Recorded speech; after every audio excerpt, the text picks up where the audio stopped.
SHOFAR Radio.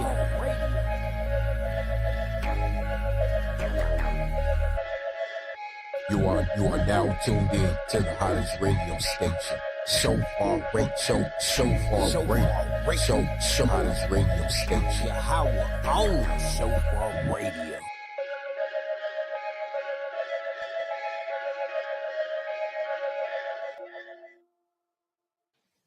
Hey, shalom, shalom, shalom. We give all praise unto the Almighty Yahawah God. In Deuteronomy 6 and 4, Deuteronomy 4 and 35, Isaiah chapter 42, verse 8, Isaiah chapter 3, 10 to 12. We give praise unto the Almighty Yahawah God. All right, in Psalms 150, we give praise unto the Almighty Yahawah God. And Psalms 46 and many other scriptures that tell you that it is Yahawah God. All right, give all praise to Almighty Yahawah God for His mercies, which is of old. In Psalms 25 and 6, His mercy endures forever towards the true house of Yasharal. In Psalms 136, verse 22 and 23, we give all praise unto the Almighty Yahawah God because His mercy is new every morning. We give praise and honor and worship unto the Almighty Yahawah God because of His judgments, all right, which is going all throughout the earth in Psalms 105, verse 7.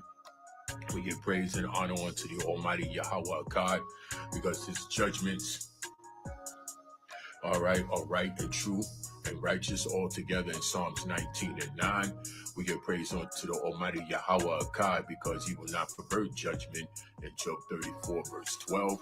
We give praise unto the Almighty Yahawah God because Yahawah loveth judgment in Psalms chapter 33, verse 4 and verse 5. So we give praise unto the Almighty Yahawah God. So this video is just going to be dealing about the wickedness of a young lady by the name of KALANI ROGERS on YouTube. I'm going to show 2 videos of that and bring scriptures out for that right here. Okay. All right, these are the scriptures right here. Just 1 second. Okay. 1 second. All right, these are the scriptures right here for that.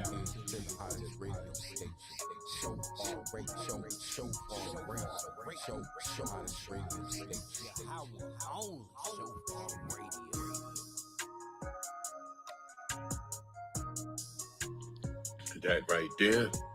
And then I'm going to go into the second part of this video. It's going to be dealing with Yahawah have afflicted us and He will deliver us. All right, because we have been afflicted by Him and He's going to deliver us. These are the scriptures right here. All right, these scriptures, all of this here, all of this right here, and then this right here. These are the scriptures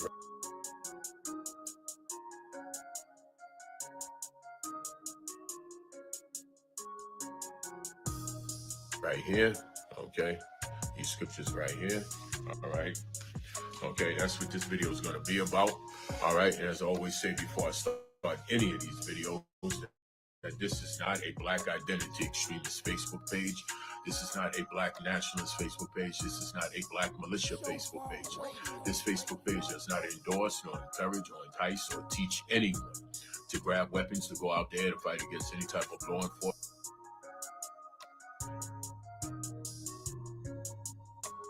You are now tuned in to the hottest radio station. SHOFAR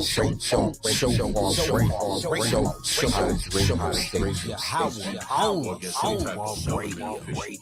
Anyone with that mind frame like that, anyone who has that thought pattern like that, anyone who is recruiting people to do that, all right, this Facebook page is not for you. Do not come on this page with the rhetoric of some Black nationalist or some type of idolater. All right, if it's not of the Torah, it will not be accepted on this page. All right, scriptures will be brought out, and you'll be shown in the scriptures that you will not prevail over the curses of Deuteronomy chapter 28 from verse 15 to verse 68, and the curses which are written in Leviticus chapter 26 from verse 16 to verse 39. You will not prevail by being a Black nationalist or some form of idolatry or whatever it is that you're dealing with.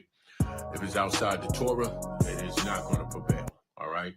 We are to return to the Almighty Yahweh, which is written in 2 Chronicles chapter 30 and verse 9, verse 8 and verse 9. And if we return unto him, we will have compassion in front of those who have led us captive. All right. And Yahweh will deliver us out of this through the four corners of the earth and back into the land. All right. It is wisdom that gives us strength. All right. In Ecclesiastes chapter 7 and verse 19. All right. So we are to get the wisdom. It is Yahweh that is going to deliver us. All right. His word shall not return back to him void. All right. And he is going to cut the wicked off in his truth, in thy truth, which is written in Psalm 54. Let me read that. All right. He's going to cut them off according to the Torah. Psalm 54. And it is verse 5. I started verse 1. Save me, O Yahweh, by thy name, and judge me by thy strength. Hear my prayer, O Yahweh, and give ear to the words of my mouth. For strangers are risen up against me, and oppressors seek after my soul. They have not set Yahweh before them. Selah, right? Because he wasn't dealing with them. He used the oppressors as a weapon against us. You can read about that in Jeremiah chapter 30 and verse 14. Then it says here, behold, Yahweh is my helper, and Yahweh is with them that uphold my soul. He shall reward evil unto my enemies and cut them off in thy truth. He will cut them off where? In thy truth. All right? Okay? So Yahweh is going to deal with our enemies. All right? He's already dealing with them. Okay? And we give all praise and honor unto him. And, you know, Yahweh is doing great things for our people. All right? So, we give honor unto him. All right? Okay? So, do not come on this page with that foolishness. All right, this page stands on the judgment of Leviticus 18 and 22, Leviticus 20 and 13, Isaiah chapter 3, verse 9. This page stands on the judgment of what happened in ancient Sodom and Gomorrah in Genesis 19. And this page stands on the future judgment that is going to be coming against modern day Sodom and Gomorrah in Jeremiah chapter 50 and verse 40. All right, so with that said, let me go into the scriptures. All right, I want to start by reading Psalms 119 and 114. All right, Psalms 119 and verse 114. Psalms 119 and verse 114 is going to precept with Psalms 27 and 5, Psalms 91 verse 1 and 9, Psalms 32 and 7, Psalms chapter 17 and 8, Psalms chapter 34 verse 20, okay, Psalms 61 and 3, Psalms 143 and 9, and Isaiah 32 and verse 2. All right, so all this is going to precept together with Psalms 119 and 114. Let me read that real quick. All right, so we give all praise and honor unto the Almighty Yahweh. God, I pray that everyone is safe. I pray that Yahweh is with you. All right, Psalms 119 and 114. Let me get that real quick. Psalms 119 and 114. Psalms 119 and 114, and it reads and it says, Psalms 119 and 114, and it reads and it says, Thou art my hiding place and my shield. I hope in thy word. Thou art my hiding place and my shield. I hope in thy word. Right? Thou art my hiding place. All right, because we're looking for places to hide. Right? Now people, they feel that they can go hide somewhere, leave Babylon, go into Africa, different things, and believe that they can hide from the evil or the wickedness. All right. Well, the scripture tells you again, that the fire of his jealousy is going to go all throughout the earth in Zephaniah chapter 3, verse 8. You want to be a part of Isaiah chapter 26 and verse 20. You have a place to shut in, you know what I'm saying, and be safe. All right. Now, we know that Babylon is going to be judged. All right. The scripture tells you it's going to be destruction that will come against Babylon. All right, but the scripture tells you right here that the Almighty Yahweh is your hiding place. Shalom, shalom, shalom. All right, I'm still working on the thing about the Ancestry.com. This is going to be dealing with scriptures about the Most High Yahweh will deliver us. We are the afflicted, and also this is going to be dealing with a wicked video of someone by the name of KALANI ROGERS on YouTube, all right, which is really perverted. So that's what this video is going to be about. But right now I'm going to go into Psalms 119 and 114, which is going to precept with, different scriptures. All right, so let me read this one more time. Psalms 119 and 114. Thou art my hiding place and my shield. I hope in thy word. Thou art my hiding place. All right, thou art my hiding place. All right, so let me go to Psalms 27 and verse 5. Psalms 27 and verse 5. Psalm chapter 27 and verse 5. And it reads, it says, start at verse 1. Yahweh is my light and my salvation. Whom shall I fear? Yahweh is the strength of my life. Of whom shall I be afraid? When the wicked, even my enemies and my foes, came upon me to eat up my flesh, they stumbled and fell. Right? Though a host should encamp against me, my heart should not fear. Though war should rise up against me, in this will I be confident. One thing have I desired of Yahweh, that I will seek after, that I may dwell in the house of Yahweh all the days of my life, to behold the beauty of Yahweh and to inquire in his temple. Verse 5. For in the time of trouble he shall hide me in his pavilion. He shall what? He shall hide me. Goes back to Psalms 119 and verse 114. All right, verse 5. For in the time of trouble he shall hide me in his pavilion, in the secret of his tabernacle shall he hide me. He shall set me up upon a rock. All right, he shall set me up upon a rock. All right. Okay, let me get another scripture. All right, he shall hide me. That's Psalms 27 and verse 5.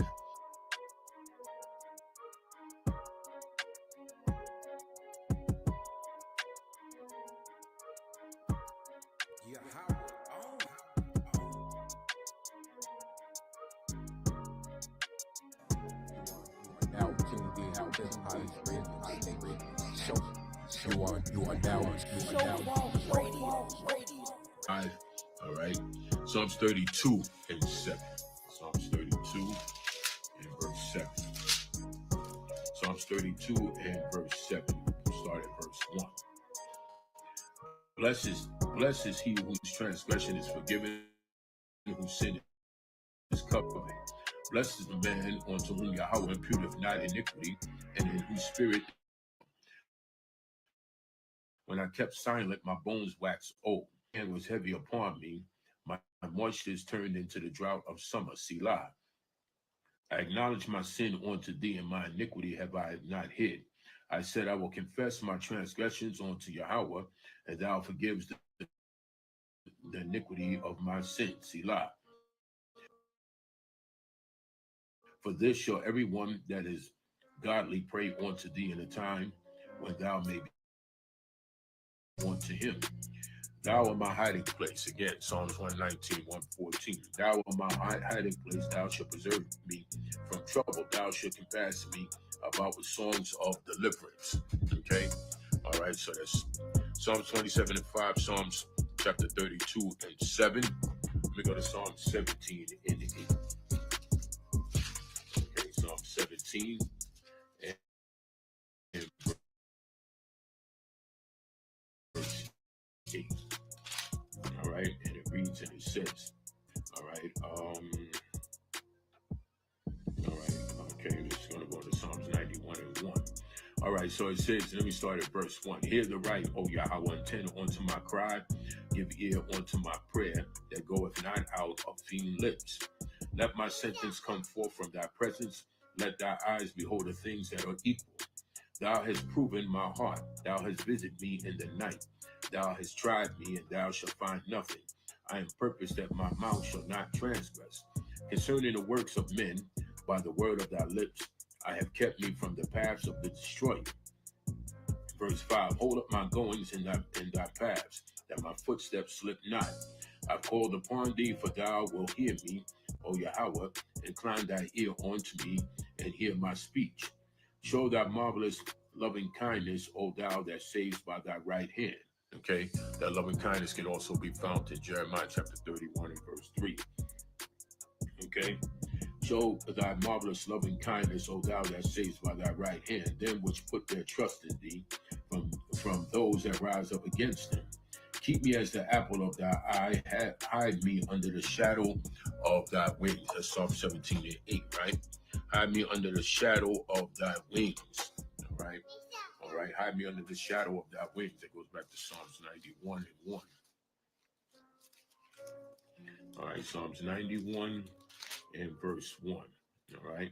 He that dwell in the secret place of the Most High shall abide under the shadow of the Almighty, right? He that dwell in the secret place of he that dwell in the secret place of the Most High shall abide under the shadow of the Almighty. All right. I will say to Yahweh, he is my refuge and my fortress, my mighty one, in him will I trust. Surely he shall deliver thee from the snare of the fowler and from the noisome pestilence. He shall cover thee with his feathers, and under his wings shalt thou trust. His truth shall be thy shield and buckler, right? The truth shall be thy shield and buckler. Let me go back to Psalm 17 and verse 8. One more time. Psalm 17 and verse 8. And it reads, keep me as the apple of thy eye, hide me under the shadow of thy wings. Okay, all right. And that is, all right, let me see, they got the shadow of the Almighty, okay. And then you have, that's verse 1, and then verse 4, he shall cover thee with his feathers, and under his wings shalt thou trust. His truth shall be thy shield and buckler, right? Okay, all right. Okay, that's Psalm 17 and 8 with Psalms 91, verse 1 and verse, where is that at? And verse 4, okay? All right, so let me go back. Psalms 119 and verse 114, all right? Psalms 119 and verse 114. Psalms 119 and verse 114. Okay. Thou art my hiding place and my shield. I hope in thy word. Thou art my hiding place and my shield. All right. Psalms 34 and verse 20. All right. Psalms 34 and verse 20. Psalms 34 and verse 20. All right. And it says here, Psalms 34 and verse 20.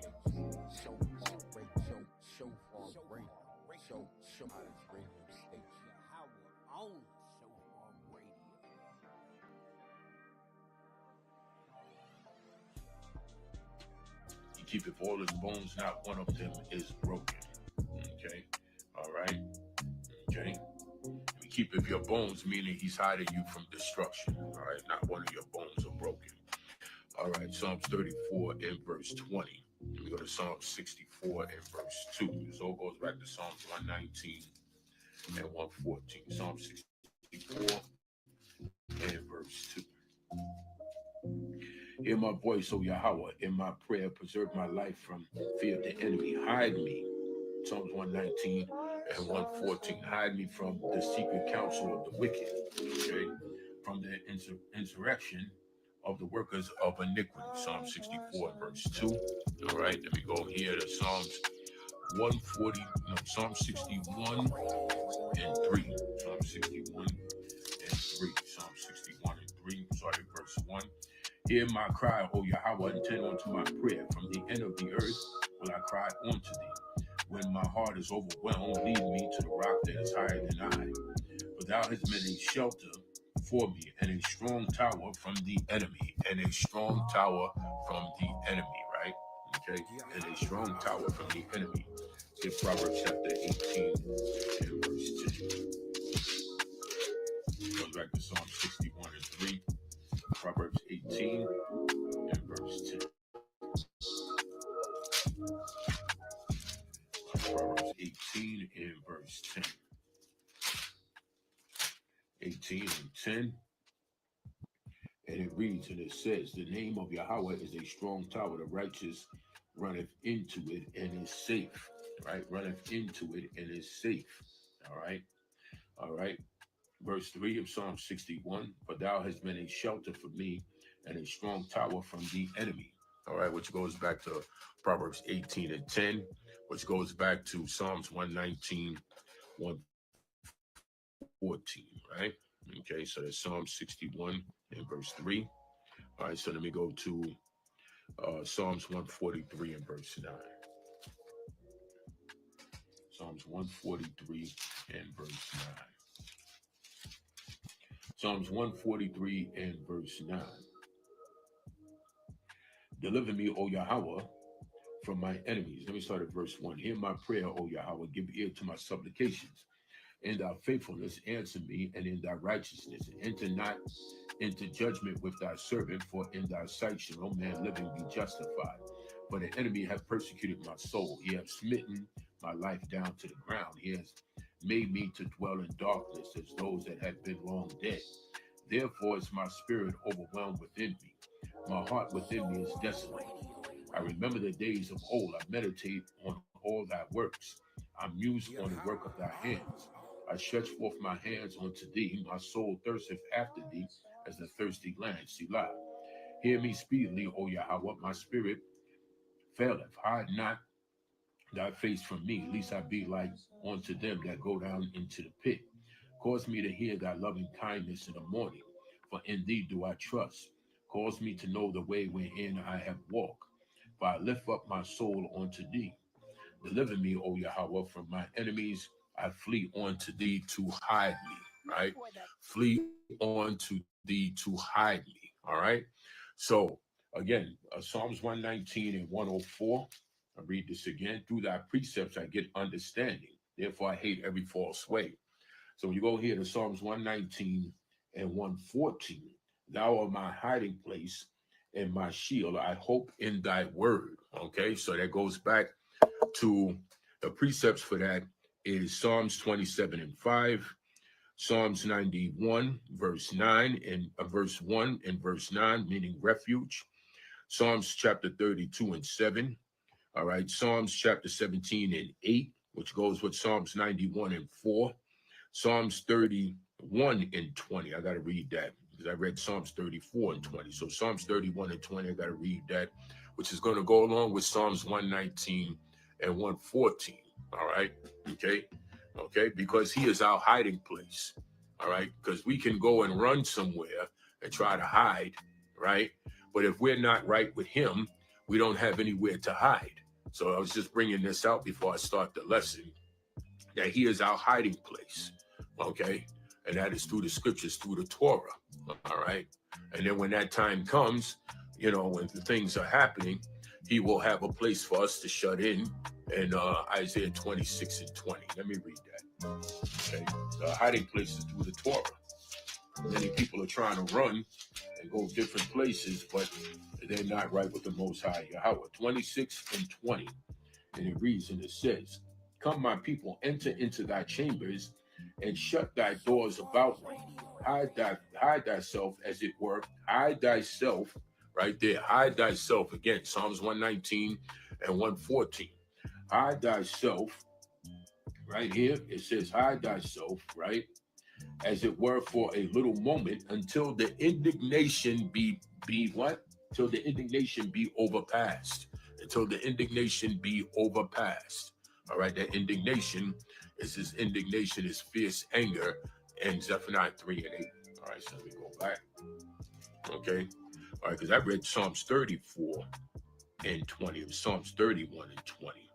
Okay. All right, so let me go to that real quick. Okay. I'm going to go along with Psalms 119 and 114. Psalms 31 and verse 20. And it reads, thou shalt hide them in the secret of thy presence from the pride of man. From what? From the pride of man. Okay. All right. Hide them from the pride of man. Right. Okay. All right. Thou shalt hide them in the secret of thy presence from the pride of man. Thou shalt keep them secretly in what? In a pavilion. Okay. Same thing. Psalms 27 and 5. All right. In a pavilion. All right. Okay. From the strife of tongues. From the strife of tongues. All right. From what? From the strife of tongues. All right. From the strife of tongues. Right. Okay. Any tongue that rises up against thee, thou shalt condemn. Let's get that into Isaiah 54. Let me read that one more time. Psalms 31 verse 20, which goes back to Psalms 119 and 114. Thou shalt hide them in the secret of thy presence from the pride of man. Thou shalt keep them secretly in a pavilion from the strife of tongues. Right? All right. Okay. From the strife of tongues.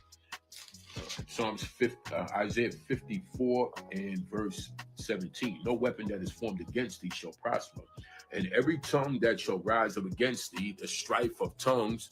Psalms 31 and verse 20. Against thee. All right, let me read this again. No weapon that is formed against thee shall prosper, and every tongue that shall rise up against thee in judgment, thou shalt what? Condemn. This is the heritage of the servants of Yahweh, and their righteousness is of me, says Yahweh. So let me read this one more time, because there's something here in Psalms 37 with this.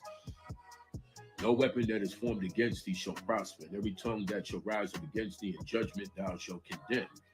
This is the heritage of the servants of Yahweh, and their righteousness is of me. And their righteousness is of me.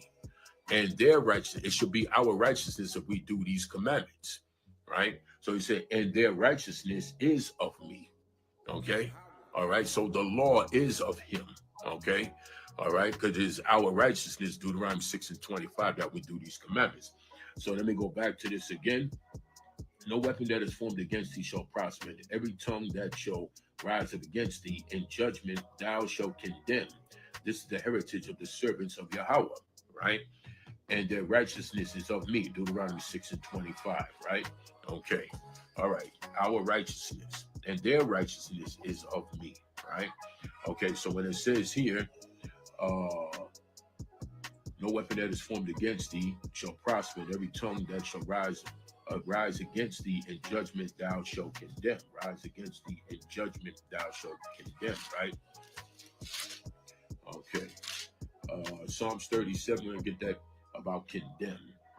Let's go to, let me see. Let's see. All right, going to start at verse 31. The law of his mighty one is in his heart. The law of who? The law of Yahweh is in his heart. That's why it says here. This is Psalms 37 and 31. The law of Yahweh is in his heart. None of his steps shall slide, right? So when you go back here to Isaiah 54, verse 17, that goes into their righteousness is of me, right? The ending of Isaiah 54, verse 17.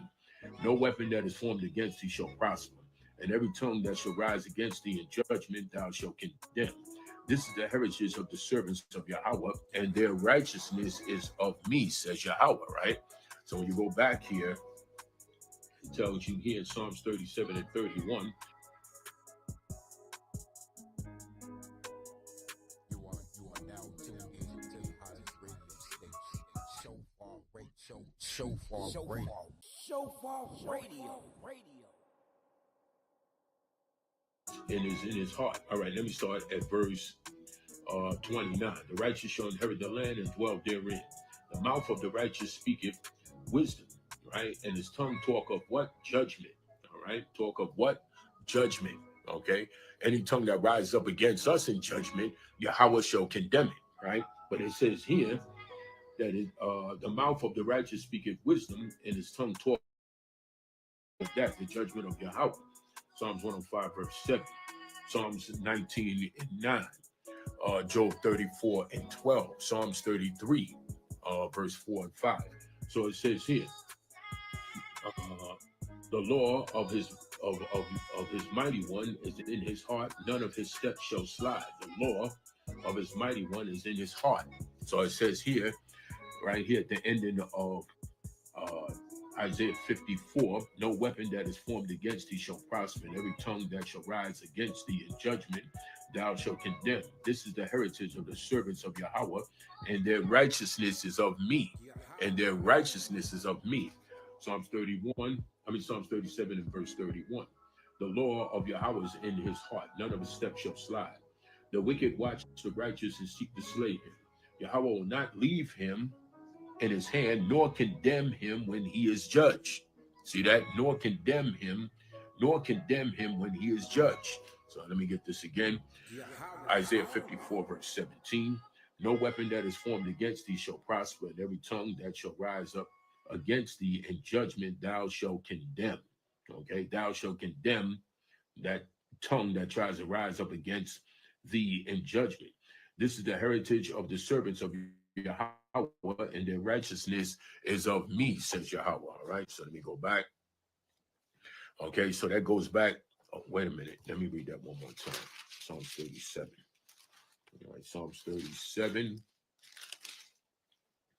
And the law, the verse 31, the law of his mighty one is in his heart. None of his steps shall slide.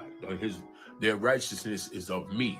That's the ending part of Isaiah 54, verse 17. The wicked watch the righteous and seek to slay him. Right? Okay.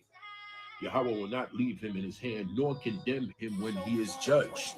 Okay, nor condemn him when he is judged. Let me go back to Isaiah 54 and verse 17 real quick. You are now tuned in to the hottest radio station. SHOFAR Radio, hottest radio station. Yahawah only SHOFAR Radio.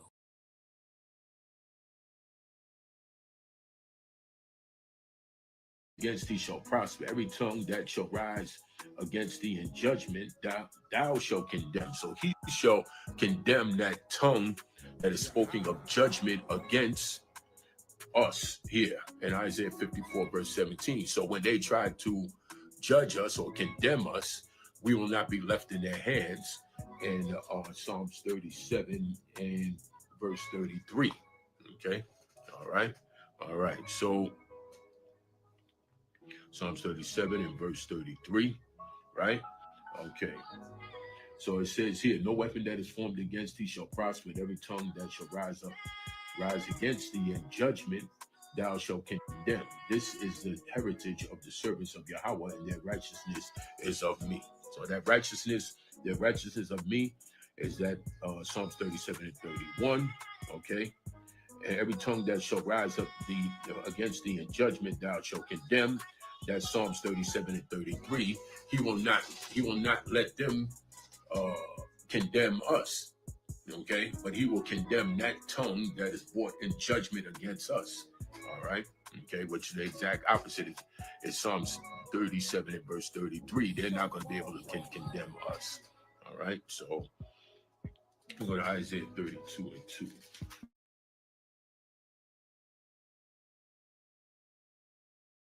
You are now tuned in to the hottest radio station. SHOFAR Radio, hottest radio station. Yahawah only SHOFAR Radio. And behold, a king shall reign in his righteousness, and princes shall rule in judgment.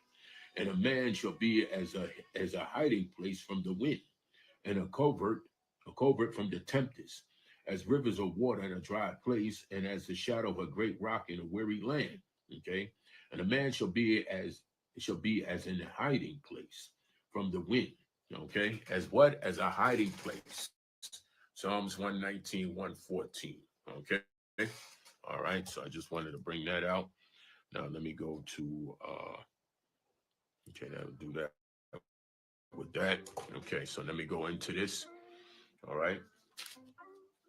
Okay. All right. Let me get this video real quick. I'll check you later. SHOFAR Radio. What is this here?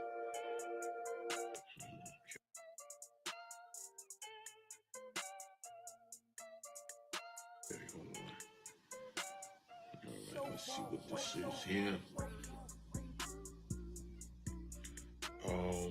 Let's see what we had here.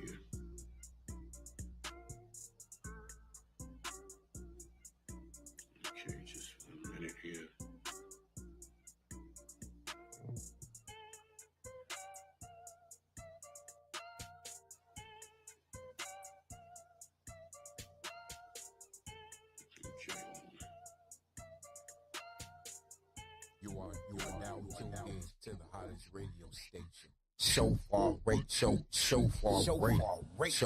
hottest radio station. Yahawah only SHOFAR radio. These videos, okay. Let's see what is this in here.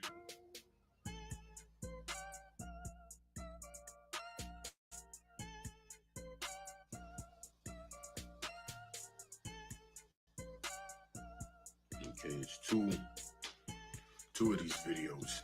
All right, here's the first one right here. Hey, Mike, my boyfriend's here. Oh, all right, yeah. You just. God damn. See the wickedness? This is wickedness here. See the wickedness of this?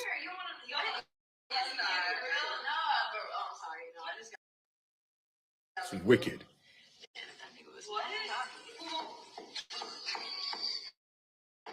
Now, this is supposed to be a woman. See the wickedness of this video?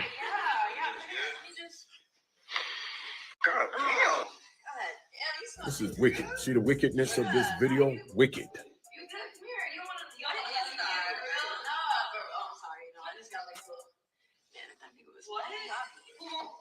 All right, let me stop this. All right, so that's a woman, okay? And this is what they call a skit, a YouTube short video, but you can see that that is wicked as hell. All right, and it also brings confusion. All right, because that's a woman. So what is she doing with a penis? All right, and this wickedness, the perversion, that thought pattern, that wickedness was in Sodom and Gomorrah. But what they're doing now with all of this wickedness is more advanced now. You know what I'm saying? And these people are having operations and all of this and that and such or whatever. You know what I'm saying? Or they're pretending, to be a woman and it's actually a man and all of this. But according to this, who this person is in what they say real life, it's supposed to be a woman, right? But you see what she's doing there, right? Let me go to Genesis chapter 1. All right, this is madness. All right, and go to 1:26. 1:26. And Yahweh said, let us make man in our image after our likeness, and let them have dominion over the fish of the sea, and over the fowl of the air, and over the cattle, and over all the earth, and over every creeping thing that creepeth upon the earth. So Yahweh created man in his own image. In the image of Yahweh created he him. Male and female created he them. Okay? Created he them. Okay? Created he them. Male and female. All right, so male and female he created, okay? He created them, all right? Them means more than one, okay? All right, so, man has a penis, woman has a vagina, okay? All right? And this is pure wickedness, and this is confusion here. It's confusion.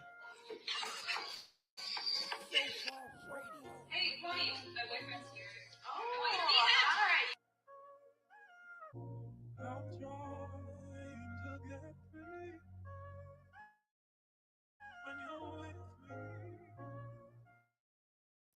You are now tuned in to the hottest radio station. SHOFAR radio, hottest radio station. Yahawah only SHOFAR radio.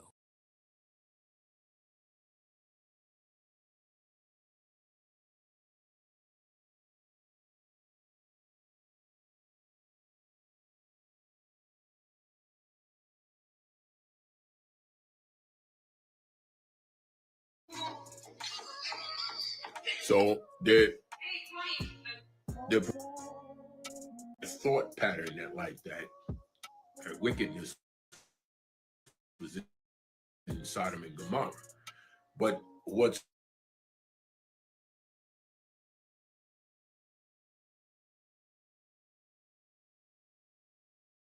now for this and that and such, whatever, or they're pretending, to be a woman and it's actually a man and all of this. But according to this, you know, who this person is in what they say real life, it's supposed to be a woman, right? But you see what she's doing there, right? Let me go to Genesis chapter 1. All right, this is madness. All right, and go to 1 and 26. 1 and 26. And Yahweh said, let us make man in our image after our likeness, and let them have dominion over the fish of the sea, and over the fowl of the air, and over the cattle, and over all the earth, and over every creeping thing that creepeth upon the earth. So Yahweh created man in his own image. In the image of Yahweh created he him. Male and female created he them. Okay? Created he them. Okay? Created he them. Male and female. All right, so male and female he created, okay? He created them, all right? Them means more than one, okay? All right, so, you know, man has a penis, woman has a vagina, okay? All right? And this here, this is pure wickedness, and this is confusion here. It's confusion. Hey, Tony, my boyfriend. You are now tuned in to the hottest radio station. SHOFAR radio station. Only SHOFAR Radio. Only SHOFAR Radio. Alright, yeah. Just. God damn. God damn, you smell good. You good? It's Yeah. pure wickedness. You good? Come here. You don't want to. No. I'm sorry. No, I just got like a little. Yeah, I think it was what? So they're projecting what Hold they call up. wickedness. Wait a minute. Something ain't right. They call them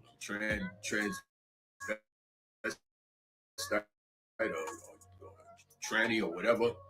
That's pure wickedness right there. Yahweh made me continue on right here. And it says, and Yahweh blessed them, and Yahweh said unto them, be fruitful, multiply, and replenish the earth, and subdue it, and have dominion over the fish of the sea, and over all the fowl of the air, and every living thing that moveth upon the earth. Be fruitful and multiply. Now, there's no way, if this is a man hugging on another man, that's going in Leviticus 18 and 22, Leviticus 20 and 13. So that's against this here, what I'm reading about being fruitful, multiplying. There's all kind of wicked messages in this video. Hey, Connie, my boyfriend's here. Oh, alright, yeah. You just. God damn. God damn, you smell good. You good? Yeah, no, you good?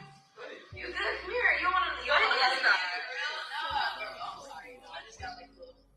Yeah, I think it was what? This is pure wickedness. Hey, Connie, my boyfriend. All right. Pure wickedness. And this is the agenda that they're pushing.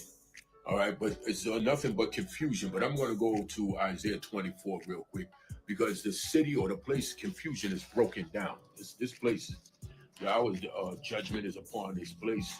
Okay. Then we get Daniel chapter 10. No, Daniel 12 and 10. Let me get this. Isaiah 24. Pure evil. Pure evil. Isaiah chapter 24 and verse 10. The city of confusion is broken down.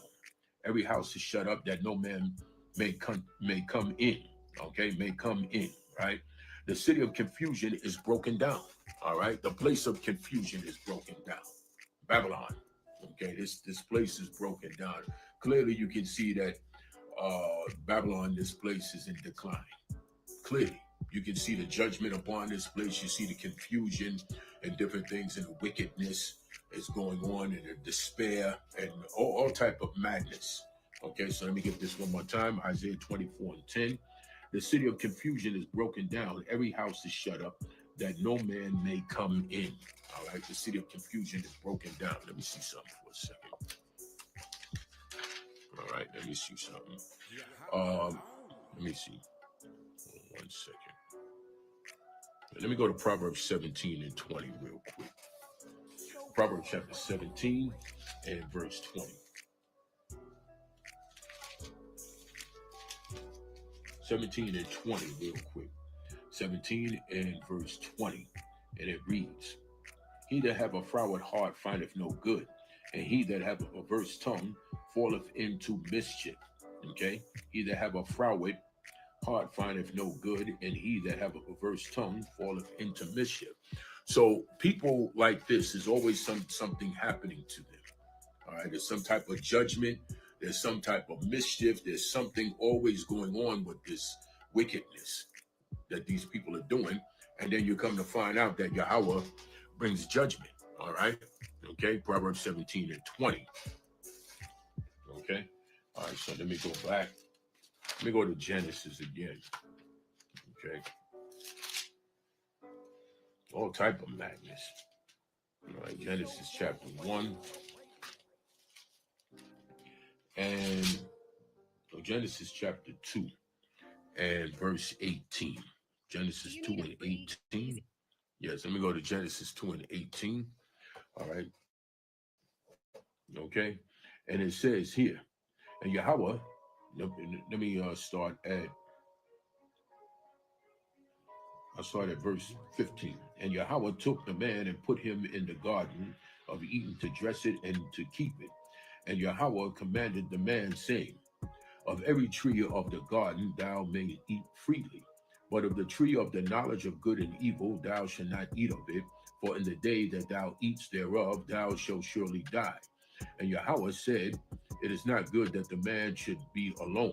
I will make him a helpmeet for him. And out of the ground Yahweh formed every beast of the field and every fowl of the air, and brought them unto Adam to see what he would call them. And whatsoever Adam called every living creature, that was the name thereof. And Adam gave names to all cattle, and to the fowl of the air, and to every beast of the field. But for Adam there was not found a helpmeet for him. Verse 21.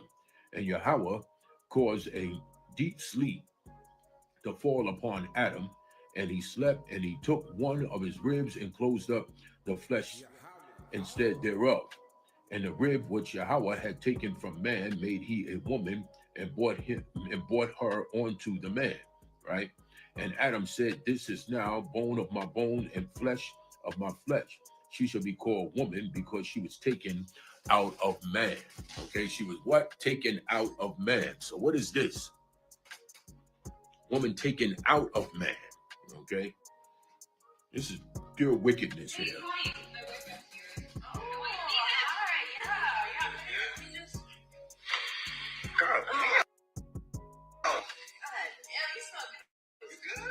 Pure wickedness.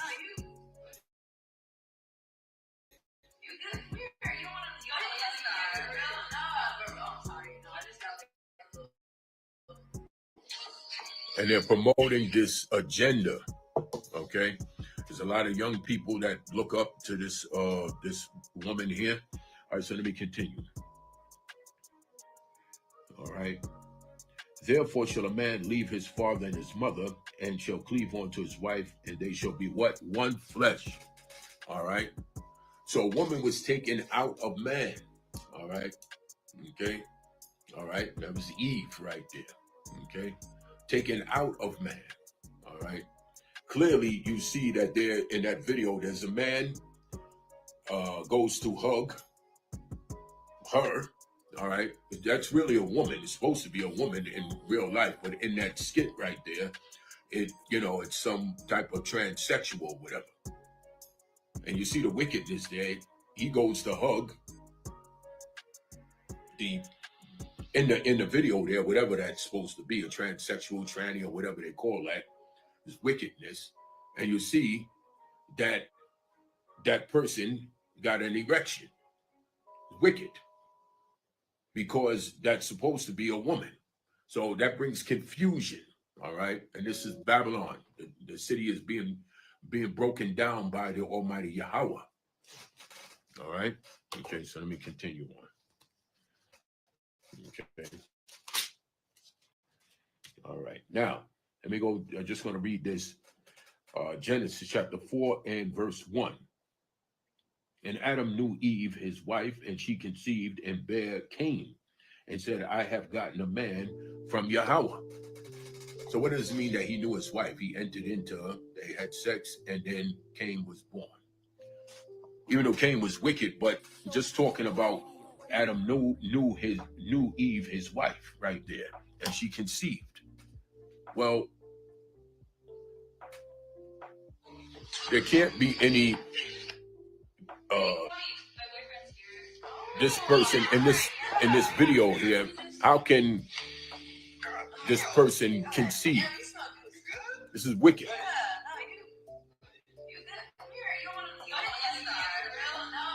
It's wickedness. Even though they're trying to make it as if these people or whatever they call themselves, they're trying to make it as if they can have children, some type of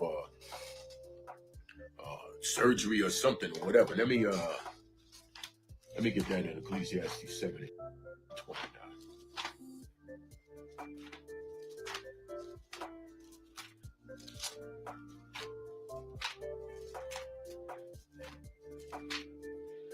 Ecclesiastes 7:29.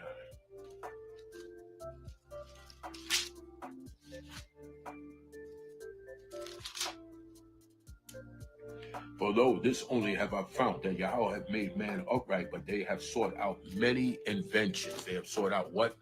Many inventions. Okay? Many inventions. All right, this is all wickedness. All right, so let me continue on. Okay? All right. Now, You are now tuned in to the hottest radio station. SHOFAR radio. Hottest radio station. Yahawah only. SHOFAR radio.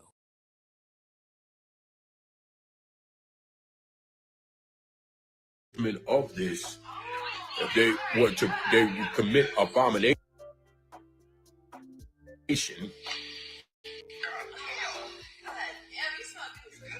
what would happen if they committed that abomination? Then this would happen. It'd be a judgment upon them. Let me go to Leviticus 18 and 22, Leviticus 20 and 13.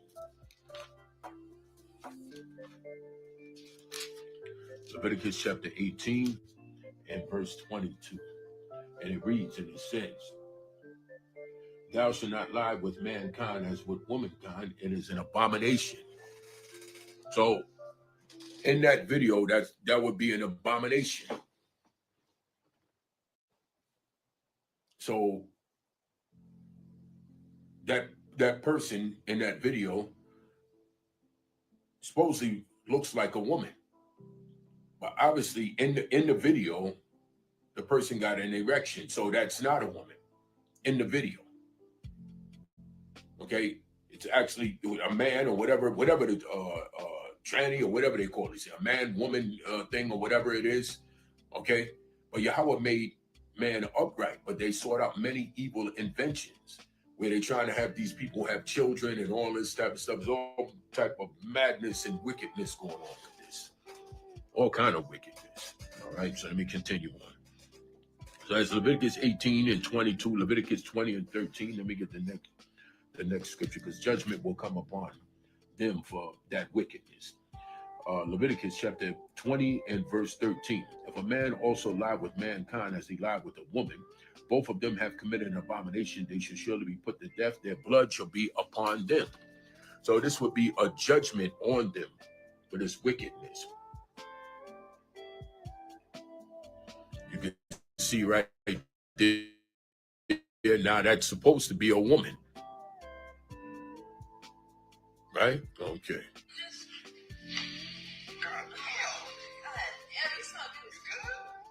Pure wickedness. Let me get another scripture. Okay. Let me get another scripture. Let me go to Proverbs chapter 4 and verse 24. You are now tuned in to the hottest Proverbs chapter 4 and verse 24. SHOFAR radio station. Yahawah only. SHOFAR radio.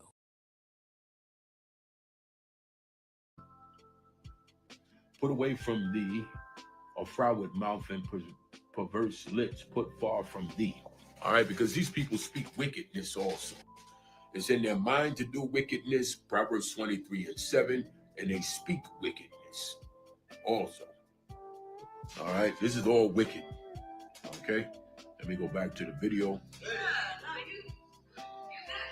There's a part 2 to this. Let me go back. I'm going to go to Genesis 19.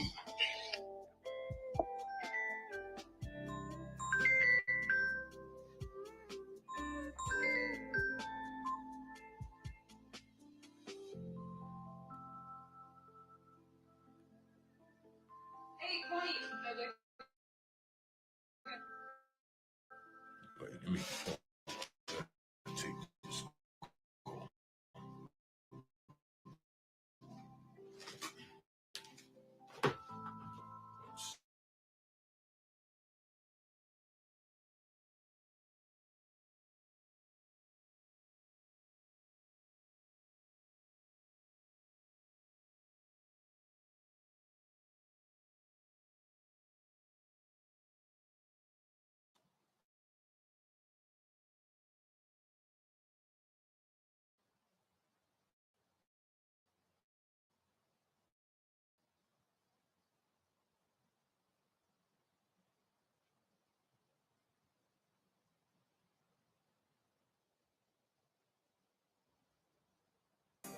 You are now tuned in to the hottest radio station. SHOFAR radio, SHOFAR radio, hottest radio station. Yahawah only. SHOFAR radio.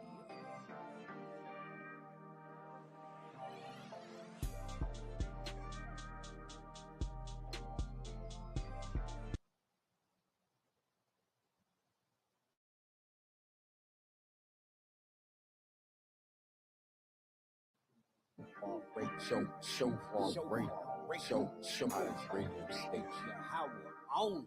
SHOFAR radio.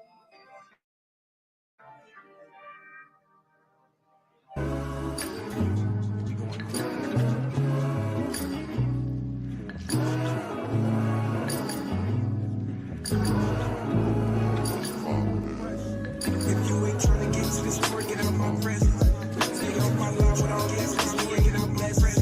Don't know why I'm all eyes on the erections. It's Shalom, YAHAWAH'S full pressure. If you ain't trying to get to this store, get out my presence. Stay on my line with all that folly, ain't no blessings in it. We don't lie, all eyes in our direction. It's Shalom, YAHAWAH'S full pressure. First of all, before I start, let me give all praises to my king. How could I lie and deny the time he's looking out for me? I've been somewhere with a shofar trying to warn my people clean. It's some people full of pride, I got a problem, I smoke tree. Y'all can't beat around the bush, you know exactly what I mean. Have me pacing back and forth, sometimes my wife gotta tell me breathe. Can you believe he had the audacity, tell me to read? Y'all be the same reason why I be tripping and tweaking and telling your ass to leave. It get better as it go, I see the wicked as it clean. I just watch them from a distance as a heat the by the sneeze. They can keep on trying all they want to. It's full pressure. Stay away from me. Like how many times I told these questions, please don't play with me. Lying to my people make me mad, please don't play with me. I know some Israelites are dying home, they see slavery. It's full pressure. You see the first things is first kings. Something about who you serving. The thought I had to ask is so disturbing. The doctrine got you swerving. They swear the devil's lurking. Yeah. I can't wait to see everything is gonna happen. Azariah 8. All I can hope and pray is that I'll be worthy. Oh yeah, I hope you heard me. If you ain't trying to get to the store, get out my presence. Stay on my line with all that folly, ain't no blessings in it. We don't lie, all eyes in our direction. They Shalom, YAHAWAH'S full pressure. If you ain't trying to get to the store, get out my presence. Stay on my line with all that folly, ain't no blessings in it. We don't lie, all eyes in our direction. They Shalom, YAHAWAH'S full pressure. That means full pressure. strong in the behalf of them whose heart is perfect with him. Whose what? Whose heart is perfect. Okay. The next verse, in verse 4 of Proverbs 15, says that the perverseness is a breach in the spirit. Okay, which is someone that can't control a spirit, going back to Proverbs 25 and 28. Now, obviously, they got some kind of problem. You see that in that video. All right, there's all kind of perverseness, madness going on in there. So there's no control over their spirit. All right. Let me read this one more time, 16 and 9. The eyes of Yahweh run to and fro throughout the whole earth to show himself strong in the behalf of them whose heart is perfect toward him. To show what? To show what? Let me read this one more time. For the eyes of Yahweh run to and fro throughout the whole earth to show himself strong in the behalf of them whose heart is perfect toward him. Herein thou hast done foolishly, therefore from henceforth thou shalt have wars. Okay? All right? Okay? All right? So the eyes of Yahweh go all throughout the whole earth. All right? Which goes back to Proverbs 15 and 3. All right? Thought there was another one in Proverbs. Another one. Another one in Proverbs.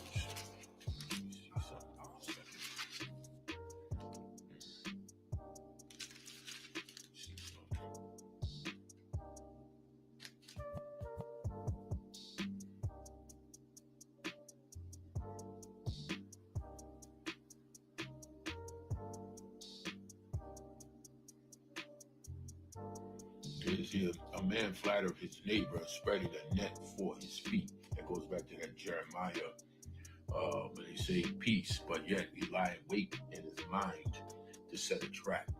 It goes back to that. No.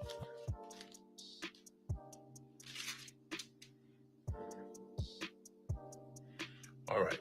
Okay. So let me. All right. So that's Proverbs 15 and 4. Ezekiel chapter 9, verse 9.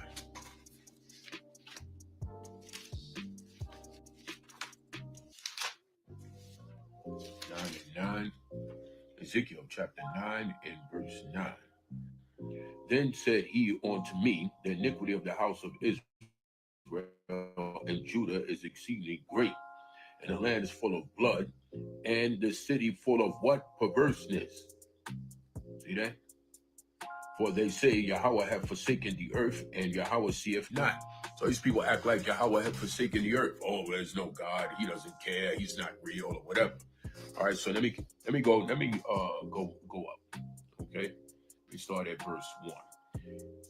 He cried also in my ears with a loud voice, saying, cause them that have charge over the city to draw near, even every man with his destroying weapon in his hand.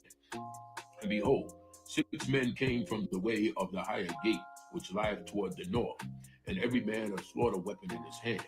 And one man among them was clothed with linen, with a writer's ink on by his side. And they went in and stood beside the brazen altar, and the glory of Yahweh, the mighty one of Israel, was gone up from the cherubim, whereupon he was to the threshing floor of the house. And he called to the man clothed with linen which had the writer's inkhorn by his side. Yahweh said unto him, go through the midst of the city, through the midst of Jerusalem, and set a mark upon the foreheads of the men that sigh and that cry for all the abominations that be done in the midst thereof. And to the others he said, in my hearing, go ye after him through the city, and smite. Let not your eyes spare, neither have ye pity. Slay utterly old and young, both maids and little children, and women. But come not near any man upon whom is the mark, and begin at my sanctuary. Then they began at the ancient men which were before the house. And he said unto them, defile the house, and fill the courts with the slain. Go ye forth. And they went forth and slew in the city. All right, so this judgment going forth like that is going to be including people doing this wickedness in this video. All right. So that destroying weapon will come against them. People like that.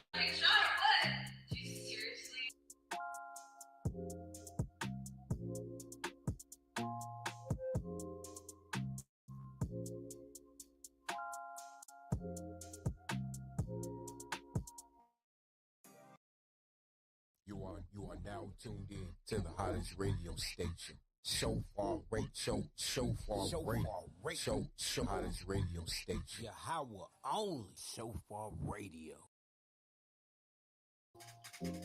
This judgment going forth like that is going to be including people doing this wickedness in this video.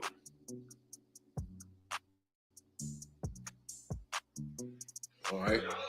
So that destroying weapon will come against them. People like that.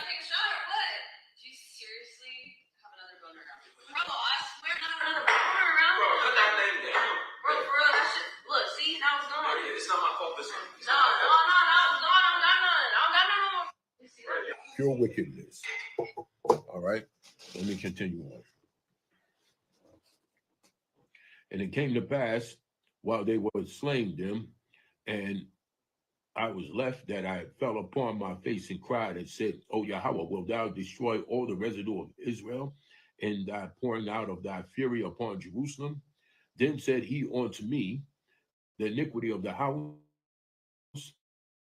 of Israel and Judah is exceedingly great, and the land is full of blood, and the city full of what? Perverseness. See that? Full of perverseness. Why? Because that perverseness is a breach. Verse 4. So the spirit, they cannot control their spirits, a breach in it. It's wickedness. So Proverbs 25, and city is full of perverseness, for they say Yahweh have forsaken the earth, and Yahweh seeth not. Okay, full of what? Perverseness. Okay, all right. That's Ezekiel chapter 9 and verse 9. Okay, Psalms 137 and verse 8.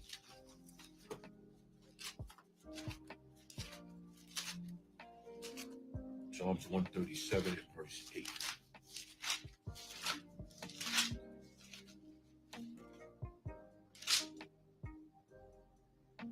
Psalms 137 and verse 8. O daughter of Babylon, who art thou to be destroyed? Happy shall he be that rewardeth thee, as thou hast served us. Okay? Happy shall he be that taketh and dash thy little ones against the stones. But here, verse 7.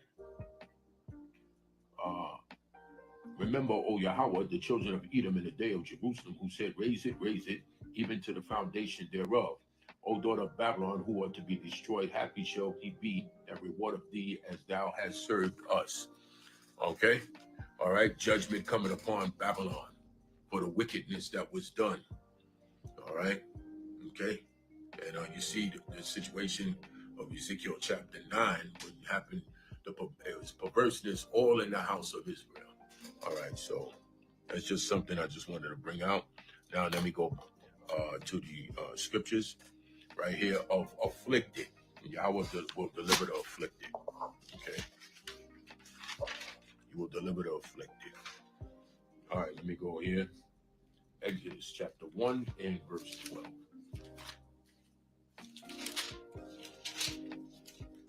Exodus chapter 1 and verse 12. Start at verse 1. Now these are the names of the children of Israel which came into Egypt. Every man and his household came with Jacob. Reuben, Simeon, Levi, and Judah, Issachar, Zebulun, and Benjamin, Dan and Naphtali, Gad and Asher. And all the souls that came out of the loins of Jacob were 70 souls, for Joseph was in Egypt already. And Joseph died, and all his brethren, and all that generation. And the children of Israel were fruitful and increased abundantly and multiplied and waxed exceedingly mighty, and the land was filled with them. Now there arose up a new king over Egypt, which knew not Joseph. And he said unto his people, behold, the people of the children of Israel are more and mightier than we. Come on, let us deal wisely with them, lest they multiply, and it come to pass that when there When there falleth out any war, they join also unto our enemies and fight against us, and so get them up out of the land. Therefore they did set over them taskmasters to afflict them with their burdens.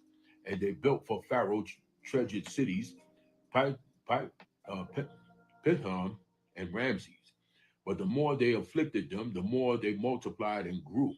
And they were grieved because of the children of Israel. The more they afflicted us, the more we multiplied and grew, right? Okay, let me get some proof on this. All right. You are now tuned in to the hottest radio station. SHOFAR radio, SHOFAR radio, hottest radio station. SHOFAR radio.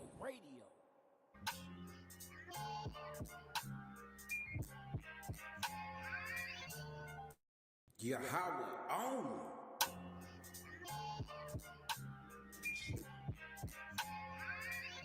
Yahawah only.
Let me see, because I thought I had it up here.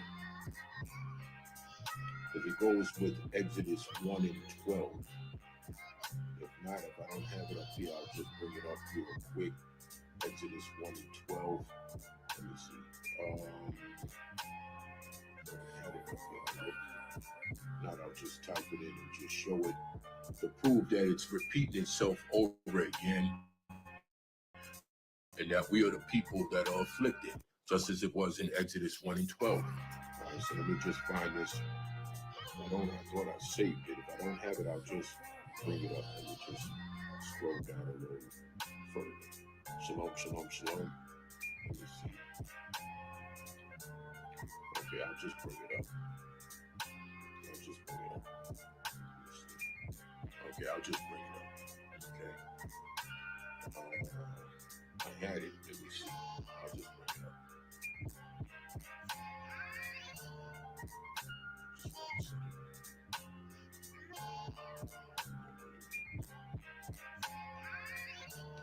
African Americans have increased in numbers in the last 20 years. Okay, right here. All right. Show this. And just, I'm going to read Exodus 1 and 12 again. And it shows you here.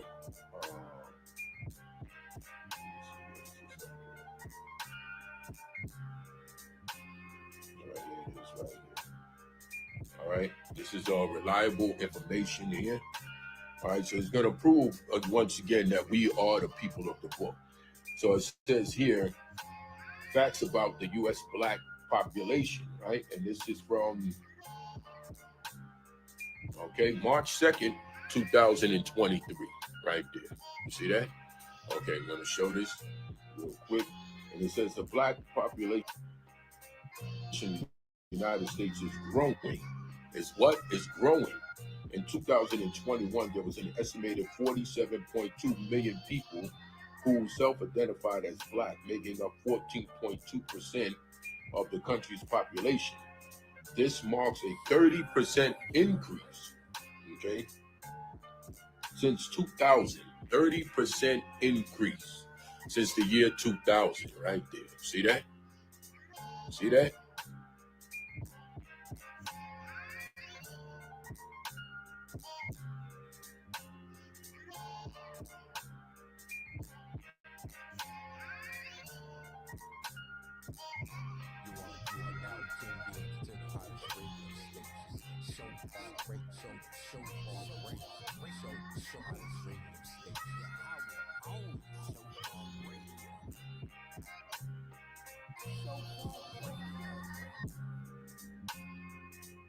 See that? Okay, so the more that they afflicted us, the more we what? Multiplied. So this also goes into Hosea chapter 1 and verse 10. See that right there? All right, so let me go back. All right, and it says right here, but the more they afflicted them, the more they multiplied and grew, and they were grieved because of the children of Israel. So the more they afflicted them, the more they multiplied and grew. Okay, now we know only a remnant is going to make it back, right? But let me go back to this and read this again one more time. All right, and it says right here, so we've actually had an increase within the last 23 years. All right, so let me read this one more time. The black population of the United States is growing. In 2021, there were an estimated 47.2 million people who identified as black, making up 14.2%, right, of the country's population. This marks a 30% increase since 2000, when there were 36.3 million black people living in the United States. Okay, so there's been an increase in 23 years. All right, see that? Okay, all right, and this is from what is this? Pew Research Center. All right. Okay. So Exodus 1 and 12 again. All right. Okay. As we're being afflicted, we're growing. All right. Okay. Okay. So let me go to Deuteronomy 26 and 16.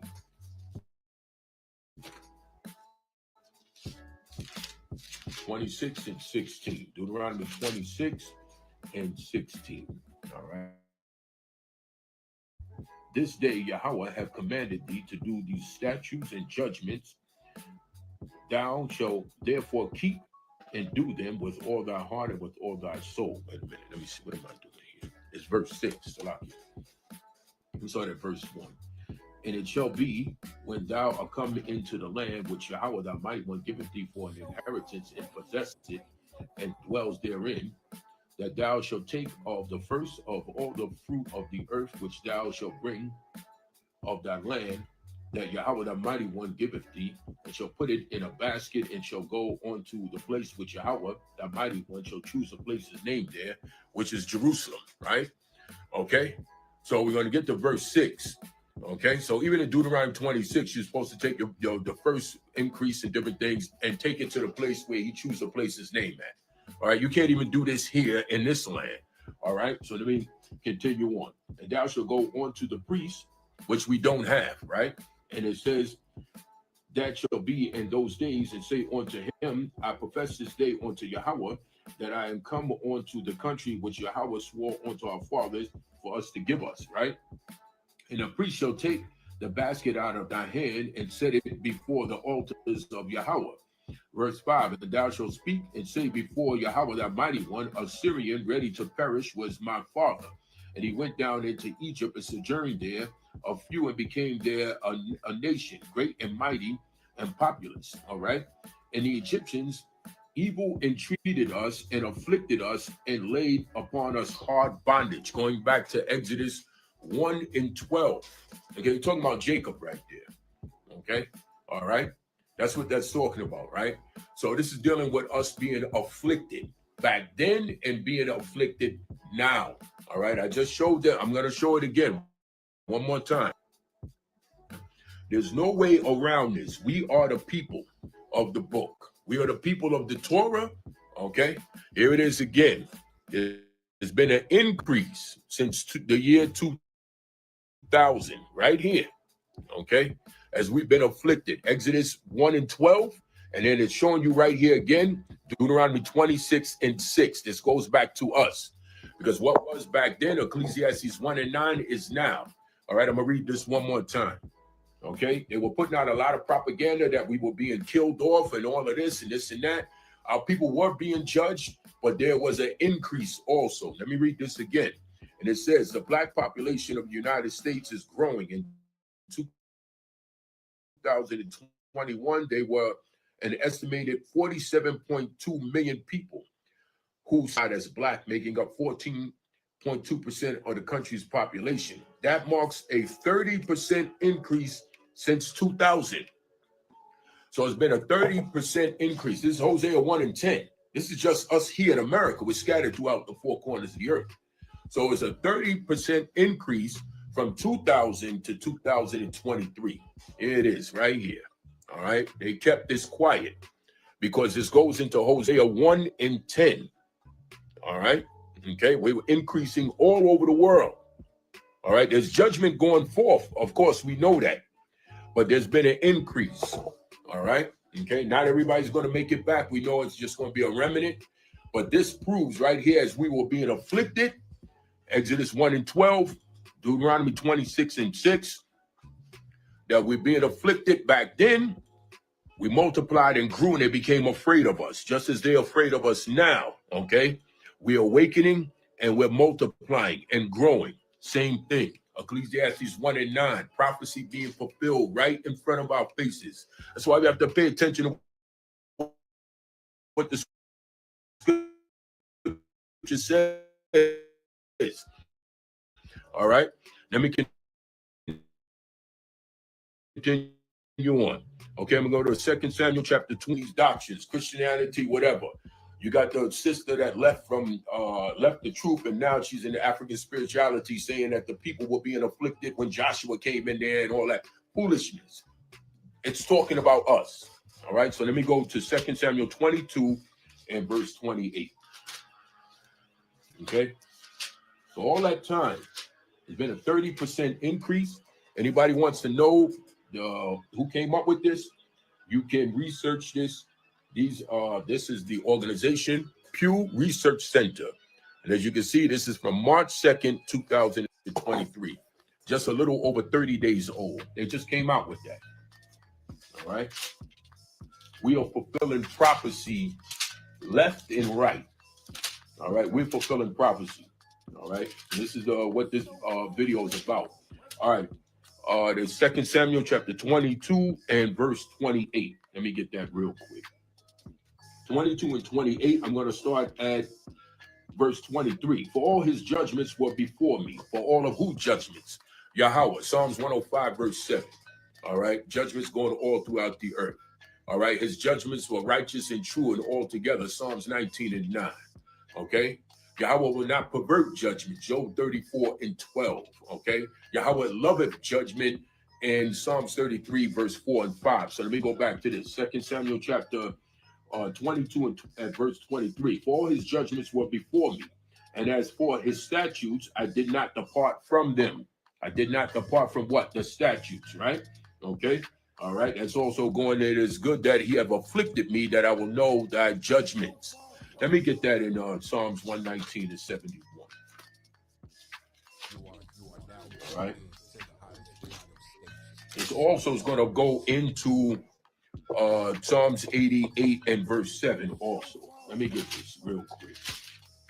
Psalms 119, all right, and verse 71.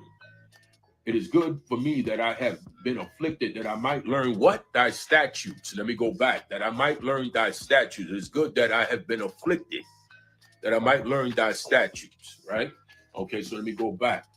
All right, so it says here, verse 23, for all his judgments were before me, and as for his statutes, I did not apart from them. Why? Psalms 119 and verse 71.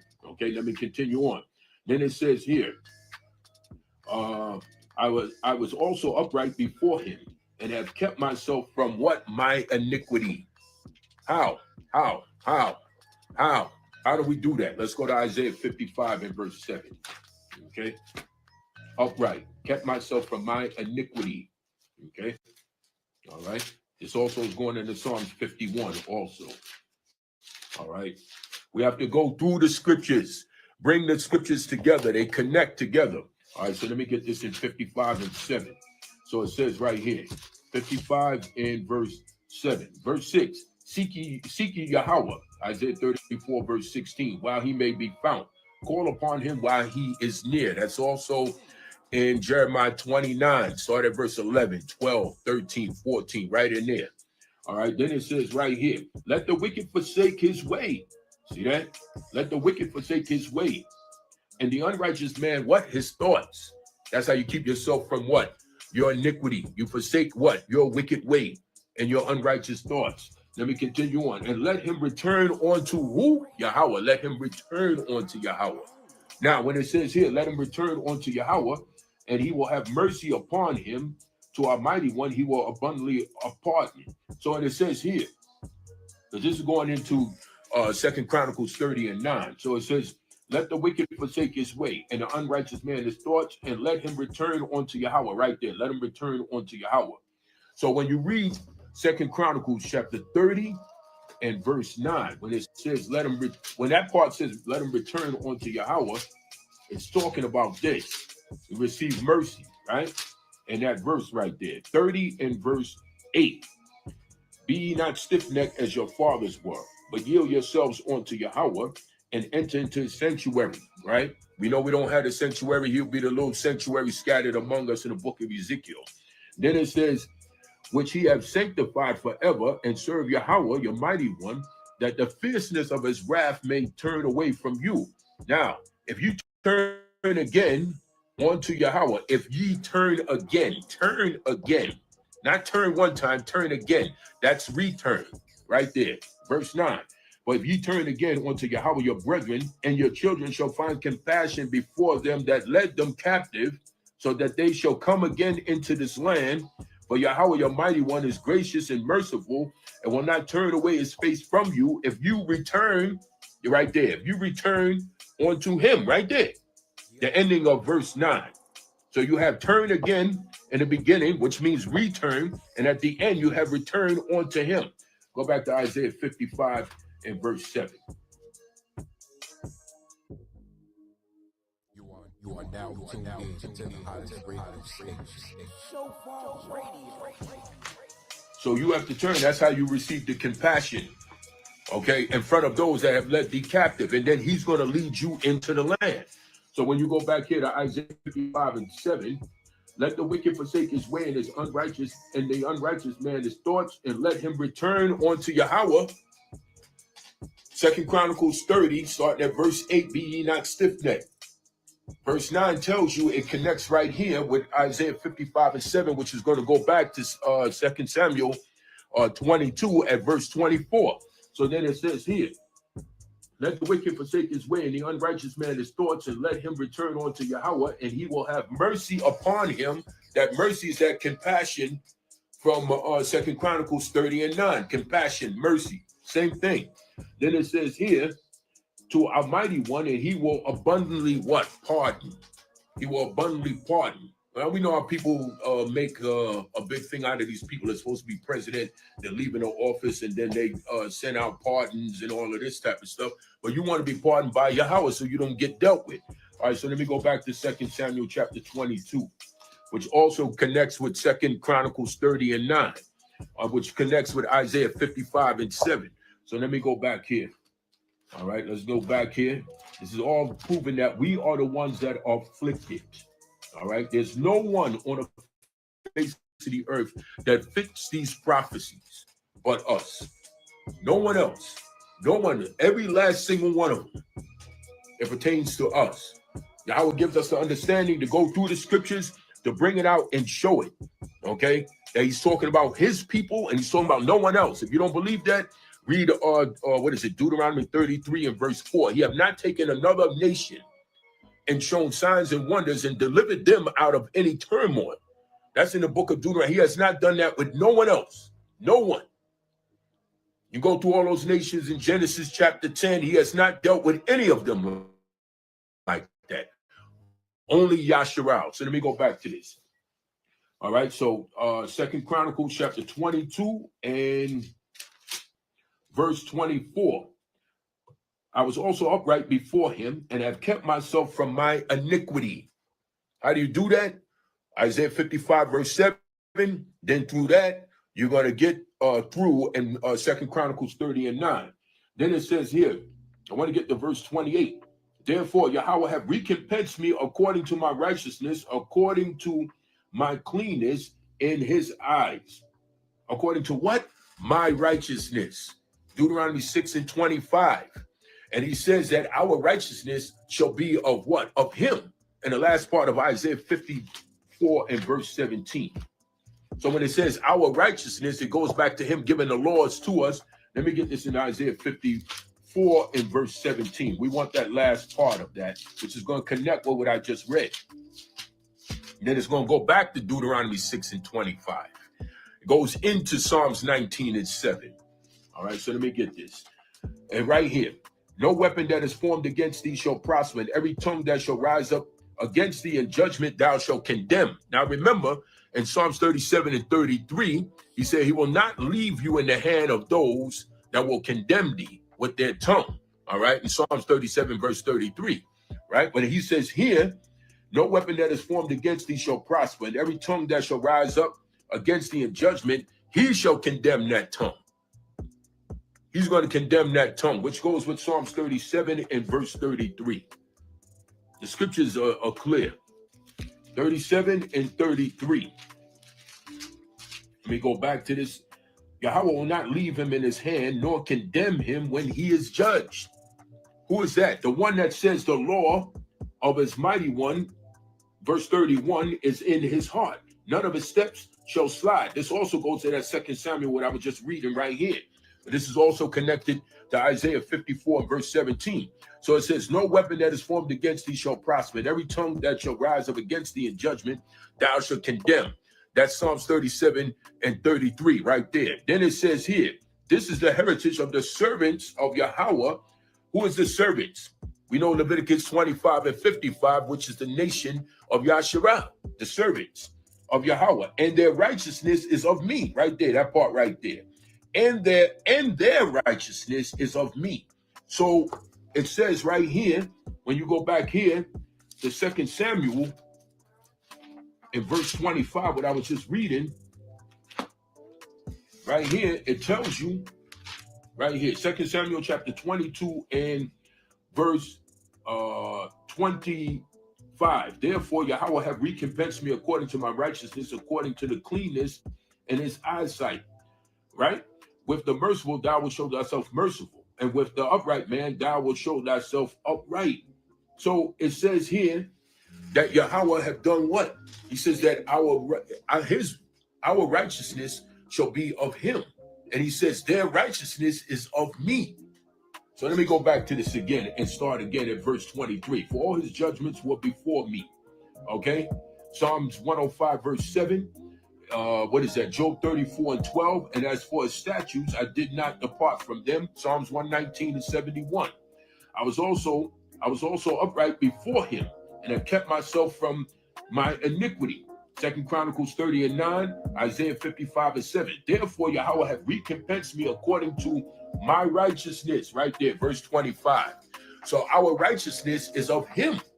He said that at the end of Isaiah 54 verse 17. And their righteousness is of me.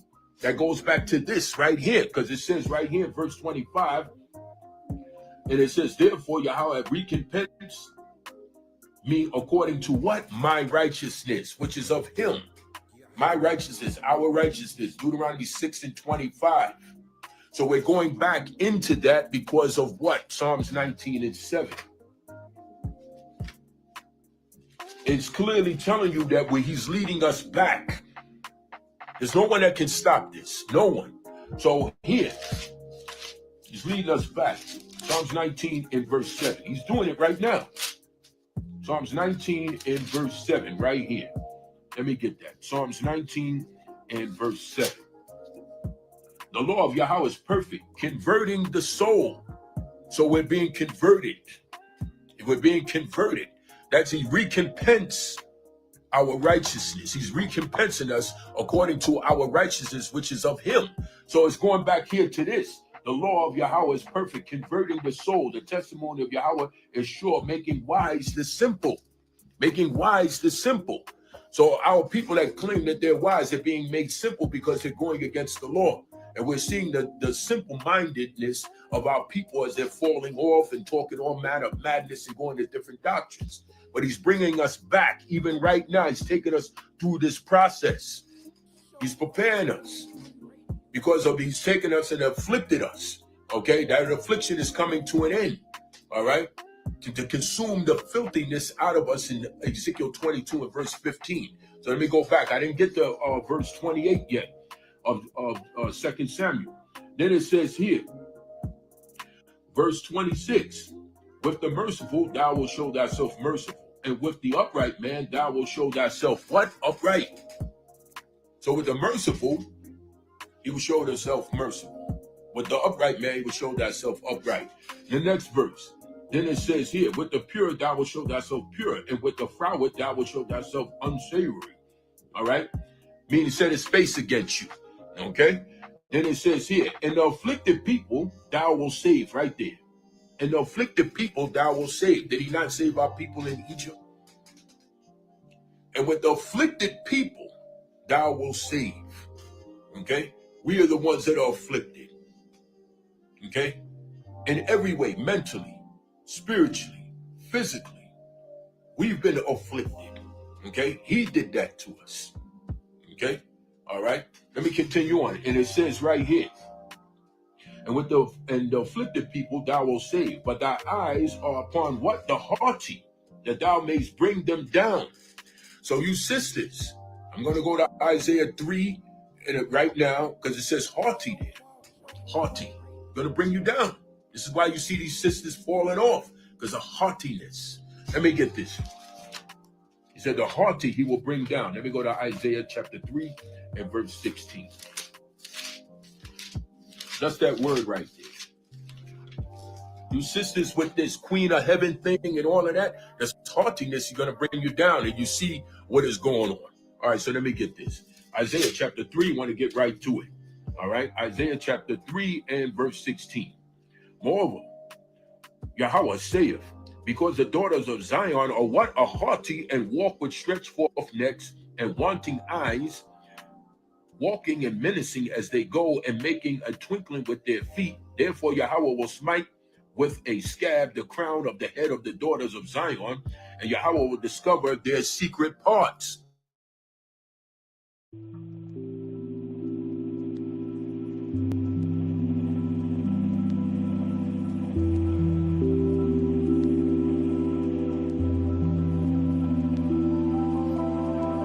No, it ain't some of the time, but it's every day I gotta get on my knees. You know what I mean when that nigga inside start tweaking, you know what he bring. I could make a scene, you huffing and puffing, ain't nothing, cause that ain't a win. I'ma give you a green while shaking my head. My only question in there is you ready for love? It's really gon' be. Give me all of the honor, honestly. All of the power that's in me, it's all that I'm really trying to see.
Where we're going like we were in Deuteronomy 28 and 29, because he's doing this right here.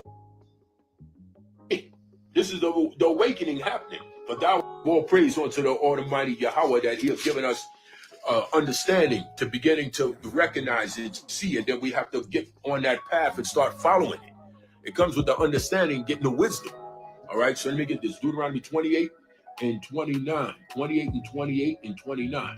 Yahweh will smite thee with madness and blindness and astonishment of heart. And thou shalt grope at noonday as the blind grope in darkness, right there. Thou shalt not prosper in thy ways. So it says after that, and thou shalt not prosper in thy ways, and thou shalt be only oppressed and spoiled evermore, and no man shall save thee. But here, he's telling you that he's bringing a light in the darkness. He's telling you right here. Verse 29, for thou art my lamp, O Yahweh, and Yahweh will lighten my darkness. Now we know King David was never in no darkness. Come on, let's be for real. Even though he had the issue with what's going on with Absalom, and he said the sword would never leave your house, and Absalom was trying to come against him, and he had issues and all that going on with that. But he was never in darkness. He wasn't never dealing in Deuteronomy 28, verse 28 and 29. So this is prophecy that's coming to pass right now. Right now. Because we've been in Deuteronomy 28 and 29, and it's still going on within our people. But he said here, for thou art my lamp, O Yahweh, and Yahweh will lighten my darkness. Lighten us from Deuteronomy 28 and verse 29. Because after that verse 29, after he said you have that darkness, you groping, thou shalt not prosper in thy ways. But the light is within the darkness now. Meaning the light is the commandment, the lamp. So we're getting the understanding. So those of you that leave Torah, you know what I'm saying? That's crazy. All right, so let me continue on. Let me go to 2 Kings chapter 17 and verse 20. Then we'll go to Job 34 and verse 28. 2 Kings 17 and 20. 17 and 20. So we got a lot to look forward to. Okay? And as the people of Psalm 64 and the people of Psalms 83, they know that this is happening. They're looking right at us. That goes into why the heathen rage and the people imagine a vain thing. Okay? Because they see that the Torah, okay? Not talking about the camp and all of this and whatever, that doctrine. Not talking about that. They see the light within the darkness. Okay? All right? This is why they stay away from true Torah believers. All right? Okay? Because they have that thing, I call it a way of a swirling type of idol swirl. Okay? Where the idol is white, vanilla, and then the idol is black chocolate, like that swirl ice cream thing. All right, it's all a facade. All right, so let me get this. 17 and 20. And Yahweh rejected all the seed of Israel and afflicted them and delivered them into the hand of spoilers, right? Until he had cast them out of his sight, right there. Yahweh rejected all of the seed of Israel and afflicted them. All right, let me get a scripture on this. Go to Psalms 88 and verse 7. I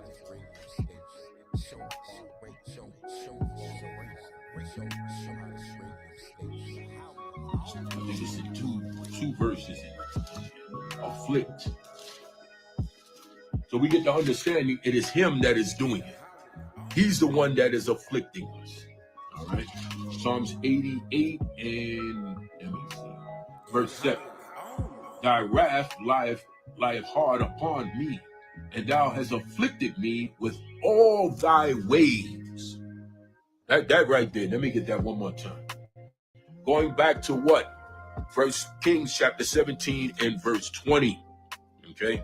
All right. I'm going to go to Job 34 and 28. Psalms chapter 88 and verse 7. Thy wrath lieth hard upon me, and thou hast afflicted me with all thy ways. Okay. With all thy ways. All right. Okay. Verse 15. Let me read down, because verse 15 says that almost the same thing as verse 7. Thou hast put away my acquaintance far from me. Thou hast made me an abomination unto them. I am shut up and I cannot come forth. Okay. Well, you can't go forth. Why? Because you're in Deuteronomy 28, verse 29. You're groping and you don't know where you're going. So how are you going to go forth? See how the scriptures just come right back around. Then it says here, my eye mourneth by reason of affliction. Right there. Yahweh, I have called daily upon thee. I've stretched out my hands unto thee. Wilt thou show wonders to the dead? All right, though, y'all talking about the ancestors and all that. Wilt thou show wonders to the dead? Wilt thou show wonders to the dead? Let me get Psalm 77 and verse 14. Okay. I'm going to tell you, when he's talking about this, he's talking about people that are alive. Psalm 77 and verse 14. And it says, Thou art Yahweh. Thou dost wonders. Thou hast declared thy strength among the people, not among the dead. Don't bring that thing in there where you got Yahweh and then you're talking about you praying to the ancestors and all that. Let me go back to this. Psalms 88 and verse 10. Well, thou show wonders to the dead? No. Psalm 77 verse 14 says no. Shall the dead arise and praise thee? No. Selah. Shall thy loving kindness, Jeremiah 31 verse 3, be declared in the grave, or thy faithfulness in destruction? Of course, if you're being destroyed, then Yahweh hasn't been faithful to you. He's cast you over and brought judgment of destruction upon you. All right, so let me continue on. Then it says, shall thy wonders be known in the dark? No. So thy wonders be known in the dark, and thy righteousness in a land of forgetfulness? No. Okay. But unto thee have I cried, O Yahweh, and in the morning shall my prayer prevent thee. But it says here, verse 12, shall thy wonders be known in the dark, and thy righteousness in the land of forgetfulness? No, because he said, they may forget, but I will not forget thee. You engraven in the palm of my hands, in Isaiah 49 verse 15. Then it says here, but unto thee have I cried, O Yahweh, in the morning shall my prayer prevent thee. Yahweh, why cast thou off my soul? Why hidest thou thy face from me? Now we know in Deuteronomy 31 and verse 17, he hid his face, and many evils and troubles came upon us. But let me go back to this right here. But unto thee have I cried, O Yahweh, in the morning shall my prayer prevent thee. Right? My prayer prevent thee, because in the morning, let me go to Job 7 and 18.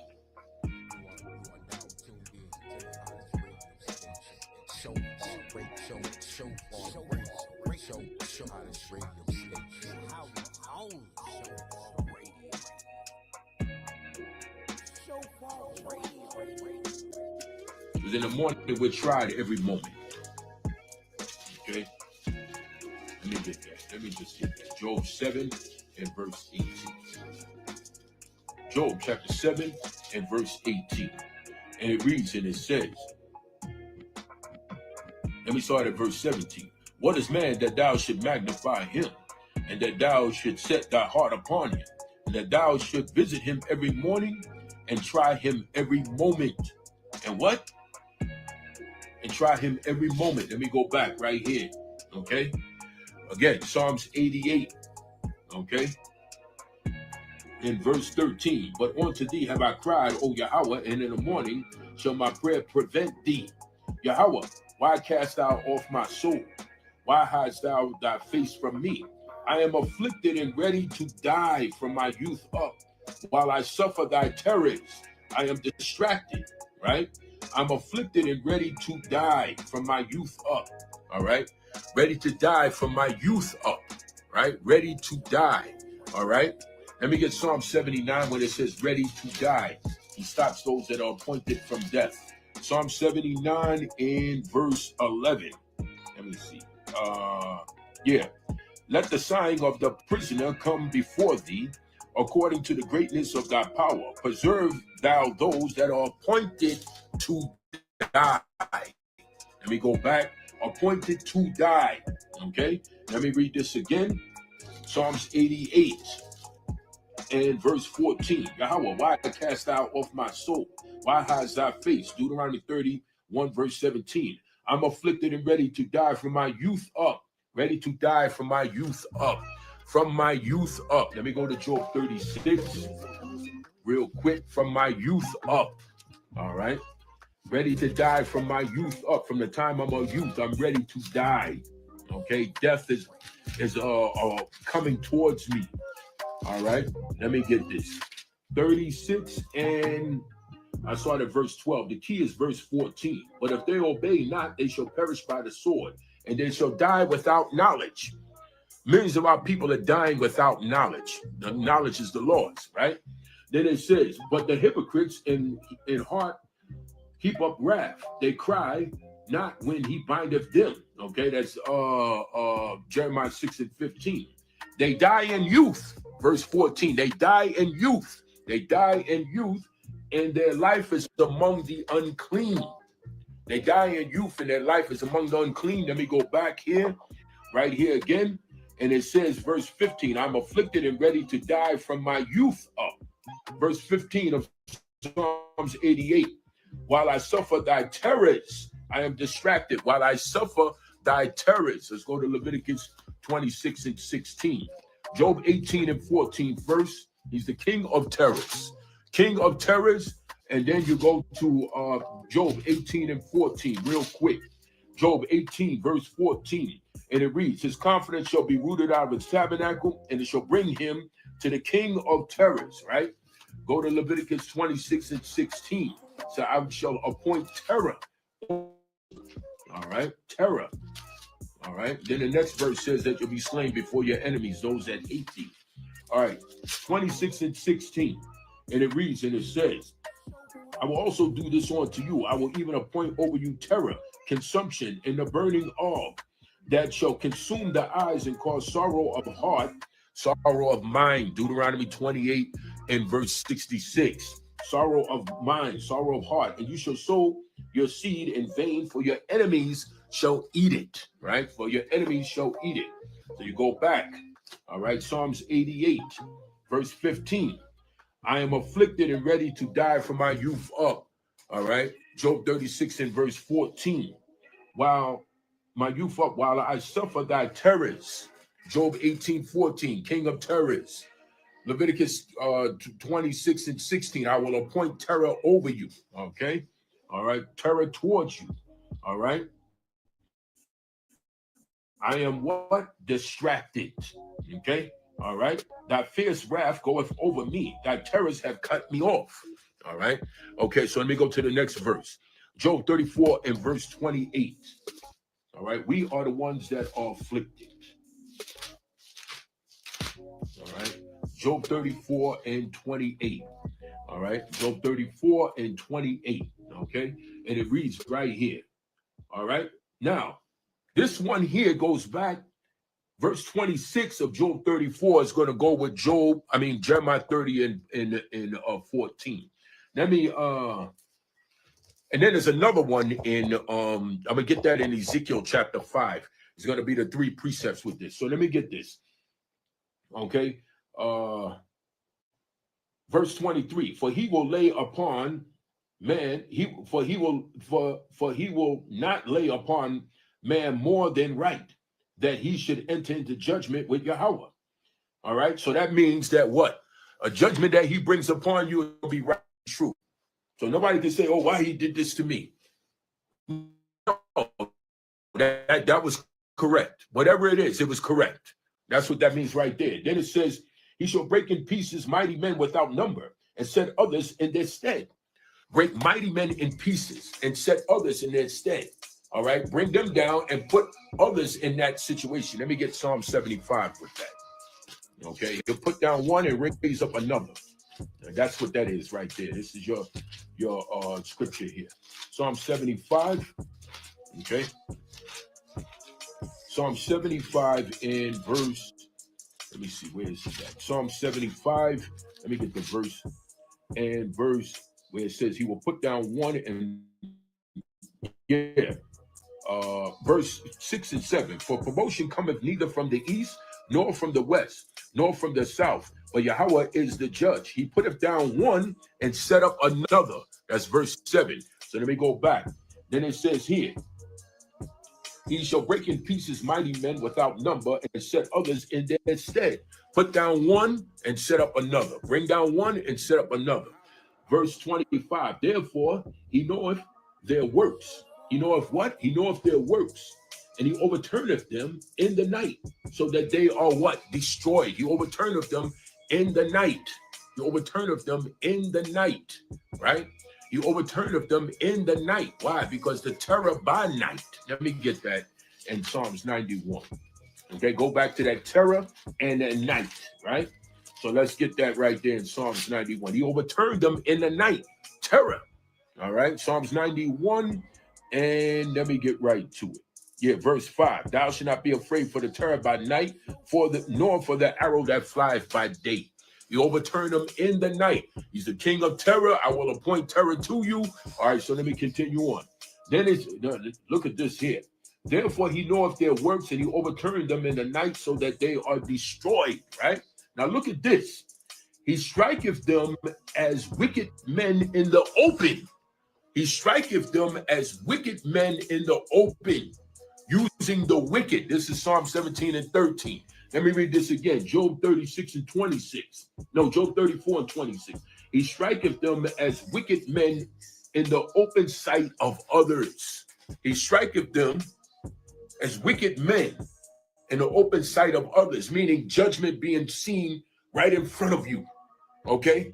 He strikes them, brings them down, destruction. Okay? Judgment in the open sight of others. Okay? There's a couple of scriptures with this.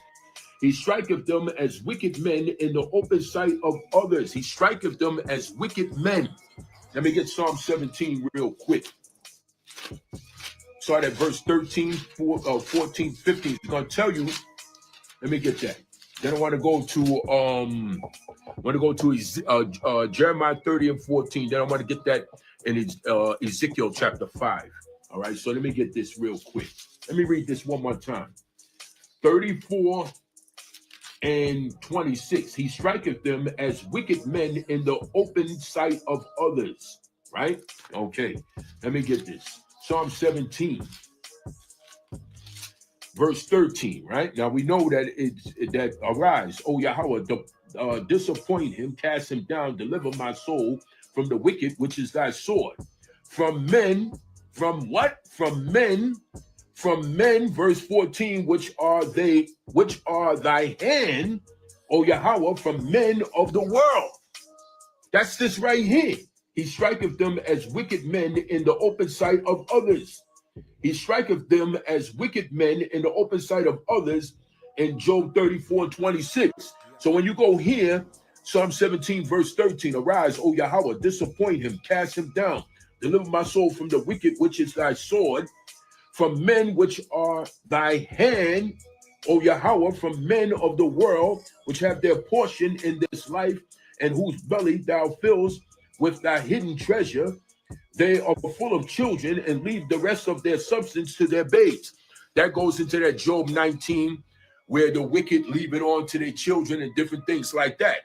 But the key to this here, arise, O Yahweh, disappoint him, cast him down, deliver my soul from the wicked man of Job 34, verse 26, which is thy sword, from men which are thy hand, O Yahweh, from men of the world. Okay, the wicked. All right. So now you take this and you connect this with Jeremiah chapter 30 and verse 14. It says, I chastised you or came against thee as like a cruel one. Okay? Because the number of your iniquities have increased. Job 34, verse 26. I'm going to read it correctly. And it's precept and also with that, what I just read in Psalm 17, verse 13 and 14. So let me get this. Jeremiah chapter 30 and verse 14. Going way back to Job 34 and 26. All right, 14 right here. And it says, all thy lovers have forsaken thee. They seek thee not. For I've wounded thee with the wound of an enemy, the wicked, Psalm 17, verse 13, which is his head, which is the sword, and his hand. In verse 14, he says that I have brought judgment to them in Job 34 and 26 and out in the open in the sight of others.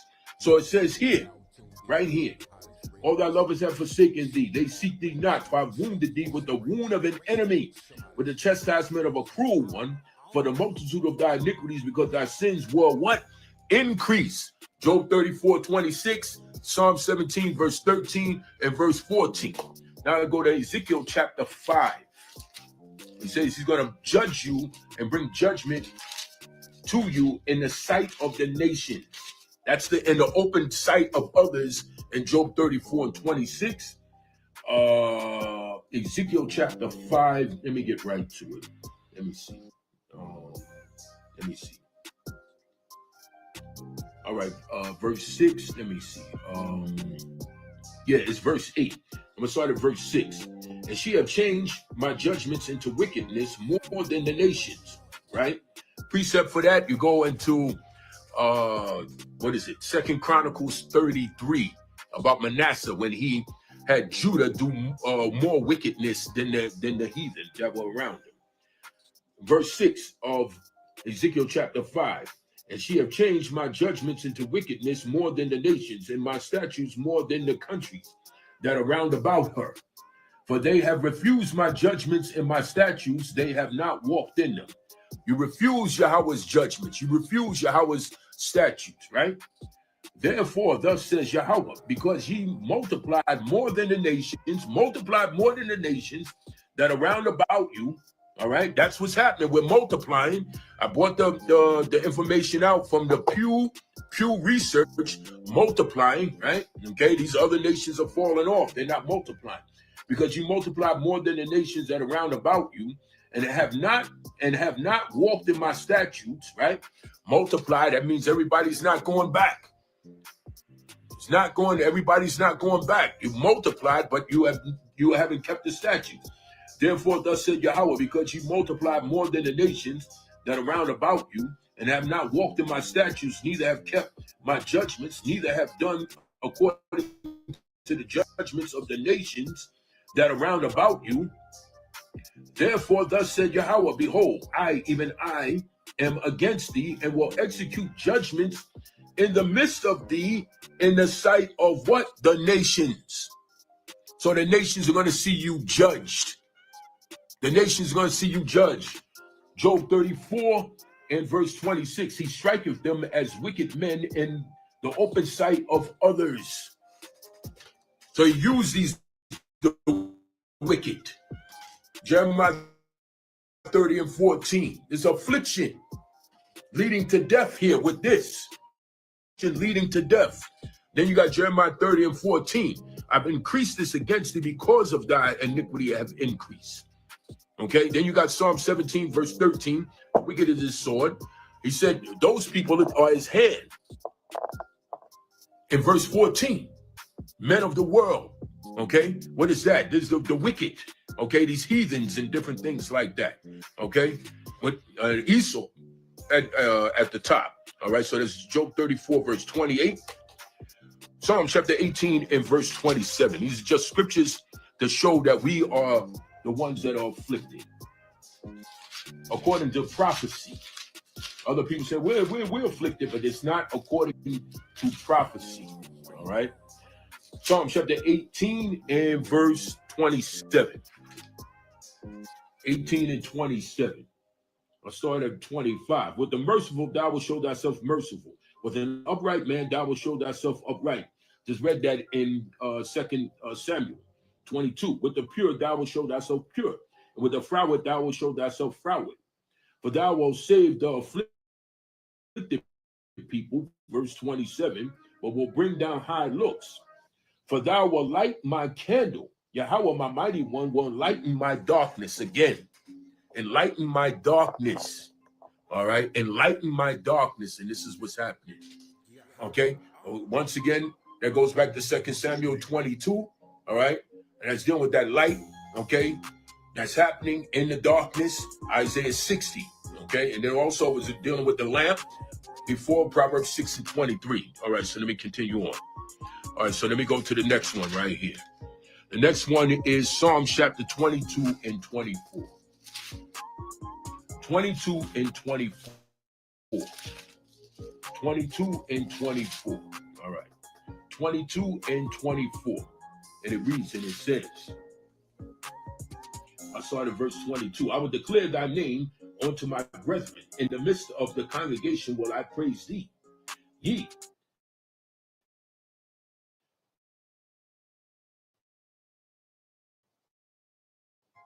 that fear Yahweh, praise him. All ye the seed of, he have not despised nor abhorred the affliction of the afflicted. Neither have he hid his face from him, but when he cried unto him, he heard. Right? Okay. That was verse 24. Right. My praise shall be of thee in the great congregation. Why? Because when you go up to verse 22, let me see. I will declare thy name unto my brethren in the midst of the congregation will I praise thee. All right, right. My praise shall be of thee in the great congregation.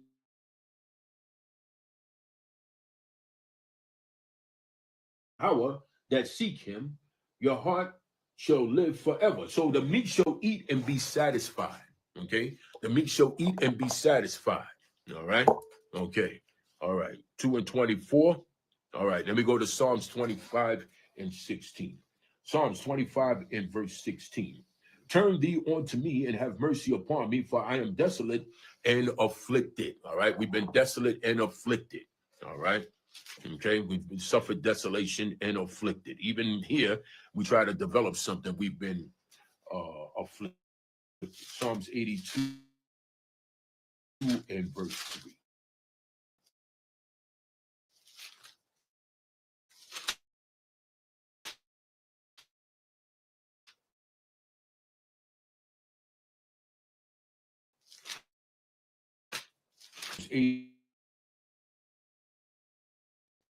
How long will ye judge unjustly and accept the persons of the wicked? Selah. Defend the poor and fatherless. Do justice to the afflicted and needy. Do justice to the afflicted and needy. Do justice to the afflicted and needy. Okay. All right. I read Psalms 88, verse 7 and 15. Psalms 90 and verse 15. Psalms 90 and verse 15. Psalms 90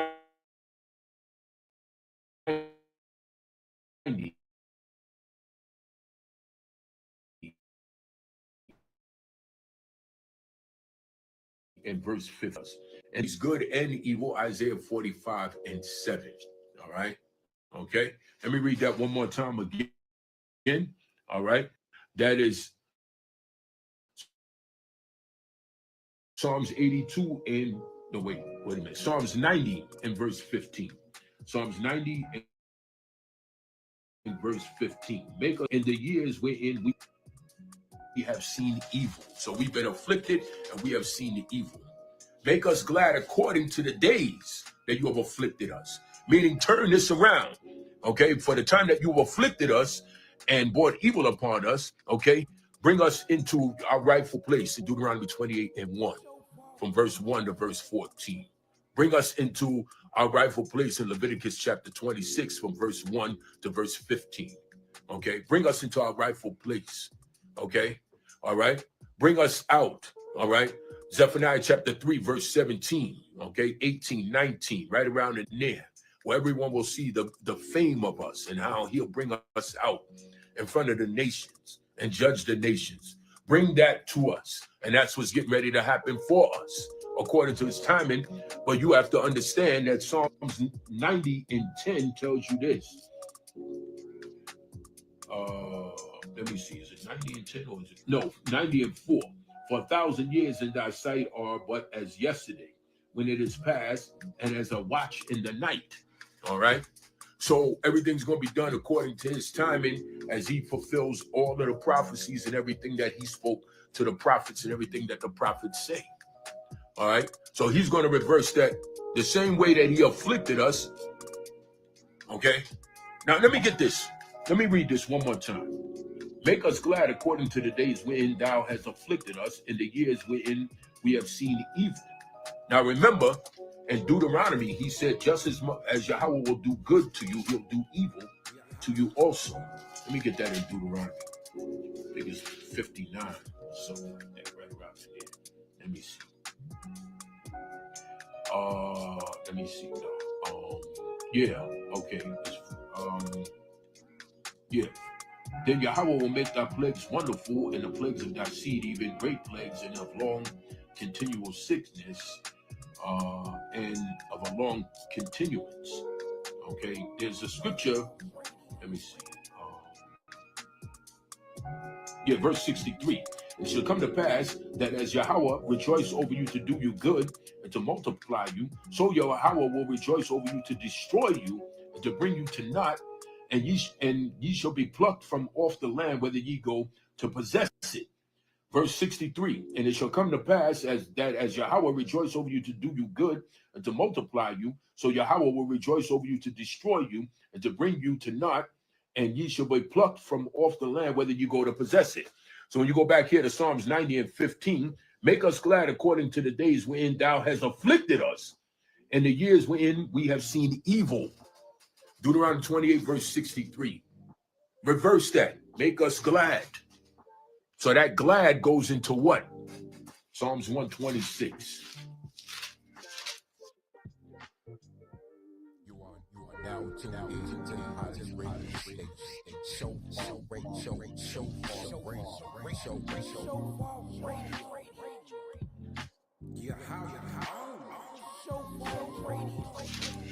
That affliction and evil we've seen in Deuteronomy 28 and 63. Psalms 126. He said, make us glad. Okay. Reverse that. Change that around for us. Psalms 126, verse 1. When Yahweh turned again the captivity of Zion, that's what they're talking about in Psalms 90 and 15. We were like them that dreamed. Then was our mouth filled with laughter and our tongue with singing. Then said they among the heathen, Yahweh have done great things for them. Yahweh have done great things for us, wherefore we are glad. Verse 3, we are what? Glad. Turn again our captivity, Yahweh, as the streams in the south. They that sow in tears shall reap in joy. Make us glad. Psalms 90 and 15. No nation can overthrow peoples. Come on. That must be something in that Revelation, that trash. All right. Psalms 150 forever. May Yahweh have mercy upon us. Is that, what is that? 2 Chronicles 7 and 14. You know what I'm saying? And, Yahweh heal our land. You know what I'm saying? All right? Pray. And Yahweh heal our land. All right? Shalom. All right.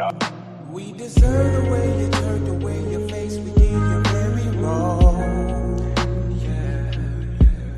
Gave us all that we desired. All you asked was to be praised alone.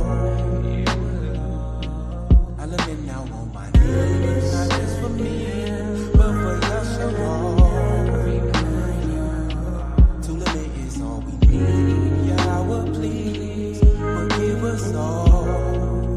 Let me talk to him.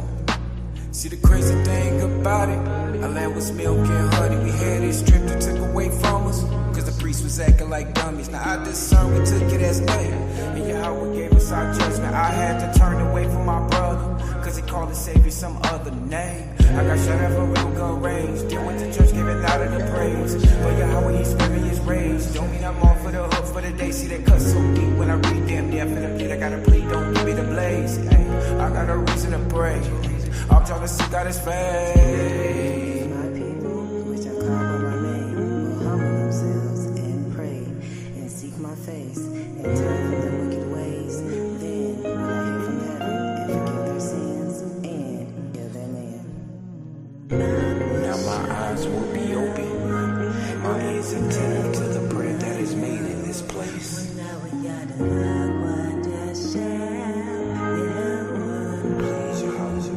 take us home and we will praise the holy name. The way that you brought evil upon us, the way that you afflict us, reverse that around and make us glad. It's talking about this in Psalms 126.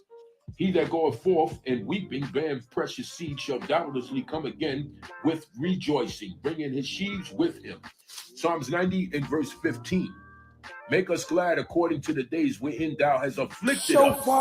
In the years wherefore we have seen evil. Make us glad. Reverse that. Psalms 126 verse 3 tells you we will be glad. You turn back to captivity. Okay, Deuteronomy 28 verse 63. Just as he was rejoicing over you to do you good, the scripture tells you he rejoiced over you to destroy you in that verse right there. All right, so let me continue on. All right, that's Psalms 90 and 15. Psalms 102 and verse 1. Psalms 102 and verse 1. We give all praise unto the Almighty Yahweh God for his mercy and his tremendous judgments that are going forth. Psalms 102 and verse 1. Hear my prayer, O Yahweh, and let my cry come unto thee. Okay? Why we cry? We cry because of what? The affliction. Okay? All right? Let my cry come unto thee. Prayer. Okay? Supplication. All right? Okay? But it has to come through what? The Torah. You can't let my prayer, hear my prayer, hear my prayer. Proverbs 28 and 9. Obviously, that goes into if you turn your ear away from hearing the law, he's not going to hear your prayer. All right, so it goes into the Torah. All right, Psalms 102 and verse 1. Hear my prayer, O Yahweh, and let my cry come unto thee. My affliction, hear my prayer. Afflicted, learning the law. Psalms 94 verse 12. Let me continue on. Psalms 107 and verse 17. Psalms 107 and verse 17. Fools, because of their transgression and because of their iniquities, are afflicted. Okay? Psalms 38, 1 through 7 goes into this. Deuteronomy 28, verse 61. Every sickness that's not of the book of this law, them shall Yahweh bring upon thee until thou be destroyed. Okay? Why? Because of iniquity and transgression. Okay? That right there. All right, so let me continue on. You're going against the Torah, you're going to be afflicted. So those that leave the Torah, you leave Yahweh, you leave the Torah, then this is going to happen. Sooner or later. Some happen sooner and some will happen later. But it means there's going to be some form of, some type of affliction. It's going to come against you. You leave Torah or you reject Torah. You never make it to Torah. You reject Torah. Okay, he will reject thee. Hosea 4 and 6. Or you leave Torah, then there's iniquity and transgression right there. So it'll be some form of affliction will come upon. All right. That's why the people that left better try and get back. All right. Because there'll be some form of affliction. It's going to come. All right. Psalms 116 verse 10, which is going to go with Psalms 120 verse 6 and Isaiah 59 and verse 15. Let me get that. Psalms 116 verse 10 is going to connect with Psalms 120 and verse 6 and Isaiah 59 and verse 15. All right, Psalms 116 and verse 10. Better return for all those who left. Psalms 116 and verse 10. I believe, therefore have I spoken, I was greatly afflicted. All right. I believe what? The Torah. Okay. I have spoken and I what? Have been greatly afflicted. And we know that we're being afflicted because we're abiding in the Torah. Okay. All right. Affliction has come upon us. The nations are trying to come against us, and our own people are trying to put us to death concerning the Torah. Okay? Oh, you know, what are you talking about? You know, hatred. All right? Okay? So we're going to see how this precepts with Psalms 120 and verse 6. Let me read this one more time. And it says, I believe, therefore have I spoken. I was greatly afflicted, right? Now, when you go to Psalms 120 and verse 6, it says here, verse 6, my soul have long dwelt with him that hateth peace. I am for peace, but when I speak, they are for war. So through that war, they declare war on us. I mean, this is clear because many of our people say that they declare war on us. So this goes back to Psalms 116 and verse 10. I believe and I have spoken, I've been greatly afflicted. Why? Because they declare war on you. Right here in verse 6, my soul have long dwelt with him that hateth peace. Who hateth peace? The wicked. Isaiah 57 verse 21. Isaiah 48 verse 22. So it says here, my soul have long dwelt with him that hateth peace. I am for peace, but when I speak, they are for war. They are for war. So you're being afflicted. You're being afflicted, right? So then when you go here to Isaiah 59 and verse 15. Goes back to Psalms 116 and verse 10. Isaiah 59 and verse 15, right here. Isaiah 59 and verse 15. And it reads and it says, I saw that verse 13. In transgression and lying against Yahweh and departing from Yahweh, speaking oppression and revolt. We see people doing that. Sister just left and doing that on the page now. Okay, speaking oppression and revolt. Okay, speaking oppression against Yahshua. Okay, and revolt, conceiving and uttering from the heart words of falsehood. And judgment is turned away backward, and justice standeth afar off. For truth is falling in the street, no Torah, and equity cannot enter. Verse 15, ye truth faileth, and he that departeth from evil maketh himself a prey. So you depart from evil, you make of yourself a prey. The wicked will try to prey upon you as you depart from evil. So you believe, and you what? You believe, and you have spoken, and you've been greatly afflicted. And when I have dwelt with him that hateth peace, okay, that hateth peace. I've dwelt with them that hateth peace. I've dwelt with him that hateth peace. In Psalms 120 and verse 6, when I speak, they are for war. So here,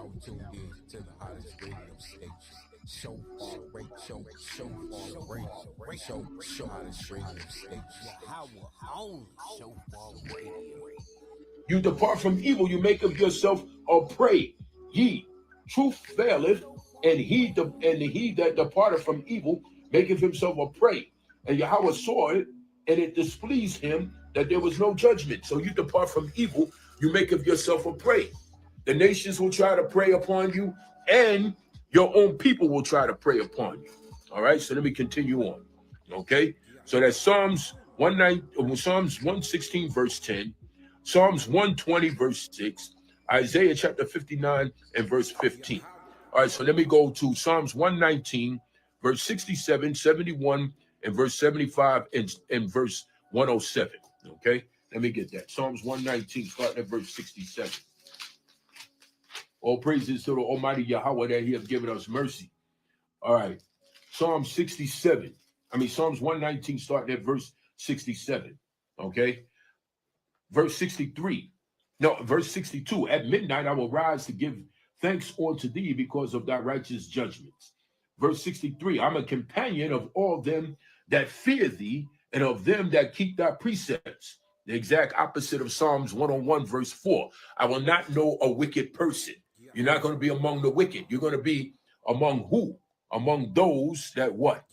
That are going to be abiding in the Torah. Okay? And then it says right here, the earth, O Yahweh, is full of thy mercy. Teach me thy statutes. Okay? Thou hast dwelt well with thy servant. Thou hast dealt well with thy servant according unto thy word. Teach me good judgment and knowledge, for I have believed thy commandments. Before, verse 67, before I was afflicted, I went astray, but now I have kept what? Thy word. Okay? I went astray. You got afflicted. So Yahweh will afflict you to bring you to the Torah. You're going to go astray? So this may happen with some of our people that left, where they go astray, and then Yahweh will bring them back by afflicting them. Okay? Whichever way he chooses. Judgment belongs to him. Okay? All right, so it says here, before I was afflicted, I went astray, but now I have kept thy word. So that means there's a possibility that there'll be some people that will get afflicted and they will come back. Okay? All right? They went astray. Okay? All right, so let me continue on. Thou art good and does good. Teach me thy statutes. The proud have forged a lie against me, but I will keep thy precepts with my whole heart. So it says, thou art good. Thou does good. Teach me thy statutes. But our people speak against him and try to find the evil and fault in him. Let me go to Jeremiah 2 and 5, where Yahweh is good. Jeremiah chapter 2 and verse 5. And it reads, and it says, thus said Yahweh, what iniquity have your fathers found in me, that they are gone far from me and have walked after vanity and are become vain. So they act like something is wrong with Yahweh for them to go and do that. All right. So let me go back. All right. Okay. So it says, thou art good and does good. Teach me thy statutes. The proud have forged a lie against me. See that? But I will keep thy precepts with my whole heart. Forged a lie. Okay. The same people that declare war against us in Psalms 120 and verse 7. Their heart is as fat as grease, but I delight in thy law. Right? Their heart is as fat as grease. Right? The fatness of the earth. Esau, okay, the fatness of the earth. What is that? Genesis 27, verse 38, 39, right around there. Okay, look at Psalm 73. All right, that's another one too, also. Okay, but I delight in thy law. Okay, it is good for me that I have been afflicted, that I might learn thy statutes. Okay, now that's 67 and 71. I'm gonna read down up to 75. The law of thy mouth is better unto me than thousands of gold and silver. Why is that? Why? Because when you go here to Zephaniah, their gold and silver shall not deliver them in their day. In that day. That's why the law is better than that. Let me get that in Zephaniah. Get that verse. I think it's 18. 1 and 18, I think it is. 1 and 18. Verse 18. 15. I read verse 15. And it says here, verse 14, the great day of Yahweh is near. It is near and hasten greatly. Even the voice of the day of Yahweh. The voice of the day of Yahweh. The mighty man shall cry there bitterly. That day is a day of wrath, a day of trouble and distress, a day of wasteness and desolation, a day of darkness. Okay. Then it says gloominess, a day of clouds and thick darkness, a day of the trumpet. An alarm against the fenced cities and against the high towers. I will bring distress upon men that they shall walk like blind men, because they have sinned against Yahweh, and their blood shall be poured out as dust and their flesh as dung. But this is powerful. And I will bring distress upon men that they shall walk like blind men, because they have sinned. So our people, and what we've been through in Deuteronomy 28 and 29, we walk like the blind, right? Groping. Like we're in darkness in the noonday, because of what? Because of transgression. He said here, right here, he said, and I will bring distress upon men, verse 17, that they shall walk like blind men, because they have sinned against Yahweh, and their blood shall be poured out as dust and their flesh as dung. Neither their silver nor their gold shall be able to deliver them in the day of Yahweh's wrath, but the whole land shall be devoured by the fire of his jealousy, for he shall make even a speedy riddance of all them that dwell in the land, so that gold and silver shall not be able to deliver them in the day of Yahweh's wrath. So when you go back here in Psalms 119 and verse 72, the law of thy mouth is better unto me than thousands of gold and silver. Why? Because that gold and silver is not going to be able to deliver you out of the day of Yahawah's wrath. And Zephaniah chapter 1, verse 17 and verse 18. So Yahawah's law is better than thousands of gold and silver. Okay? All right? And you know what these people are doing with gold and silver now. All right, let me get to Psalms 107. I mean, Psalms 119 and 107. I'll start at 102. 101. I have refrained my feet from every evil way. See that? I've refrained my feet from every evil way. Okay? Following those paths of idolatry and destruction, going against the Torah, that I might keep thy word. Okay? All right? So that clearly tells you, I've refrained my feet from every evil way that I might keep thy word. That means you cannot take these doctrines and try to mix it with the Torah. That's what that's telling you right there. I've refrained my feet from every evil way. Because your feet are supposed to go in the path of Jeremiah 6 and 16. So those of you that go to these different doctrines and then you try to bring it into the Torah, that's against this right here. Let me read this again. I've refrained my feet from every evil way that I might keep thy word. Okay? So you can't go to you're going to every evil way. And then you're bringing bits and pieces of Islam and all this other foolishness and trying to bring it and mix it with the Torah. You're going against this right here. And you're not going to, so you're not keeping Yahawah's word. You're bringing in all different type of stuff, a little bit of the Mormon thing. That's what they accused the camps of. One West years ago saying that they was mixing the Mormon thing with it and all of this type of stuff.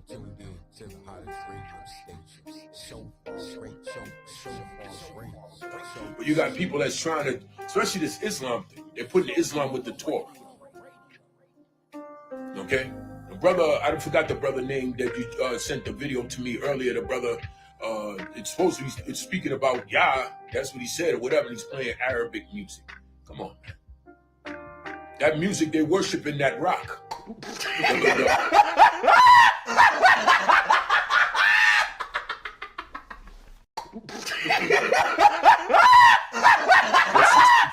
So I forgot the brother name, but he's doing that. But this is against this right here. I refrain my feet from every evil way that I might keep thy word. I have not done. So that tells you right here that Torah is outside of everything. Torah is outside of everything.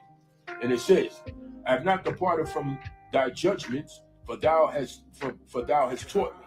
How sweet are thy words unto my taste, ye sweeter than honey to my mouth. Through thy precepts I get understanding, therefore I hate every false way. Thy word is a lamp unto my feet and a light unto my path. I have sworn and I will perform it, that I will keep thy righteous judgments. I am afflicted very much. Quicken me, O Yahawah, according unto thy word. Okay? I am what? Afflicted very much. And we have been afflicted very much. Quicken me according to thy word. All right? Quicken me. All right? Okay, so that's Psalms 119, verse 67, 71, 75, and 107. All right, let me go to Psalms 129 in verse 2, just dealing that we are the ones that are afflicted. Psalms 129 in verse 2, verse 1. Many a time have they afflicted me from my youth, right there. May Israel now say, many a time have they afflicted us from what? From our youth. Okay? From our youth, right? Let's get that in Deuteronomy 28 and verse 50. They'll have no favor for the young or the old. All right? Deuteronomy 28 and verse 50. All right? And it says, and it reads, a nation of fierce countenance, which shall not regard the person of old, nor show favor to the young. All right? So let me go back. Psalms 129 and verse 1. Many a time have they afflicted me from my youth. May Israel now say, many a time have they afflicted me from my youth, yet they have not prevailed against me. They have not prevailed against us, because it's done. We were brought for judgment, correction. All right, they have not prevailed against us, because when you read Jeremiah 30 and 11, he said, I will make a full end of all the nations where I have scattered thee, but I will not make a full end of thee. I will correct thee. That's that affliction. Let me read this again. verse 2. Many a time have they afflicted me from my youth, yet they have not prevailed against me, right? Okay, they have not prevailed against me, right? Okay, so they have not prevailed against me. Jeremiah chapter 30, verse 11. They afflicted us from the time of our youth, but they have not prevailed, meaning they have not destroyed us totally. He's not going to allow that to happen. Jeremiah 30 and 11, right here. For I am with thee, says Yahweh, to save thee. I will make a full end of all nations, whether I've scattered thee, yet will I not make a full end of thee, but I will correct thee in measure, and will not leave thee altogether unpunished, right? Now, when you go back here, what I read earlier about the youth, they die in their youth, in Job 36. So let me go back to this. And it says, many a time have they afflicted me from my youth, yet they have not prevailed against me. But here in Job 36, what I read earlier, they die in their youth because they rebel against Yahweh's commandments and rebel against the Torah. So Job 36 and let me start at verse 11. I'll start at verse 1. Elihu also proceeded and said, suffer me a little, and I will show thee that I have yet to speak on Yahweh's behalf. I will fetch mine from afar and will ascribe righteousness to my maker. But truly my word shall not be false. He that is perfect in knowledge is with thee. Wow, look at that. Behold, Yahweh is mighty, and despise not any. He is mighty in strength and wisdom, right? He preserveth not the life of the wicked. The wicked, bloody and deceitful men shall not live out half their days. Psalms 55 and verse 22, all right? Okay? And he preserved not the life of the wicked, but giveth right to the poor. For the poor and needy now shall I arise, says Yahweh, Psalms 12 and 5. He withdraw not his eyes from the righteous, but with kings they are on the throne. He do establish them forever, and they are exalted. He established what? The kings, the throne. The throne shall be established forever. Let me get this again. Okay? I'm going to go to Psalms 145. He withdraw not his eyes from the righteous, but with kings are they on the throne. He do establish them forever, and they are exalted. Okay? But with kings they are on the throne. He do establish them forever. They are exalted. The kings, right? Okay, they have the word throne there. Okay, all right, so let me go to Psalms 145. Just get that real quick. Psalms 145, and I'll start at verse 13. And it says, thy kingdom is an everlasting kingdom. 1 Chronicles 28 and 5. And thy dominion endureth throughout all generations. Thy dominion, he shall be known throughout all generations. Psalms 102, verse 12. Yahweh upholdeth all that fall, and raiseth up all those that be bowed down.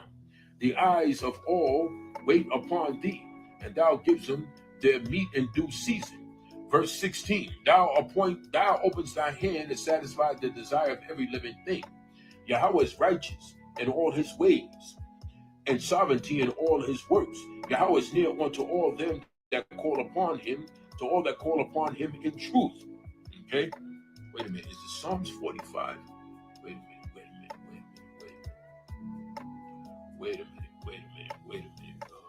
Okay, it's Psalms 45. Let me see. Hold on. Let me go. Yeah, it's Psalms 45. Wait. 1 second. Speak of thy glory and the kingdom and thy power. The kingdom is an everlasting kingdom. Thy dominion through all generations. Psalms 45. Let me go down to Psalms 45. All right, hold on 1 second. Psalms 45 and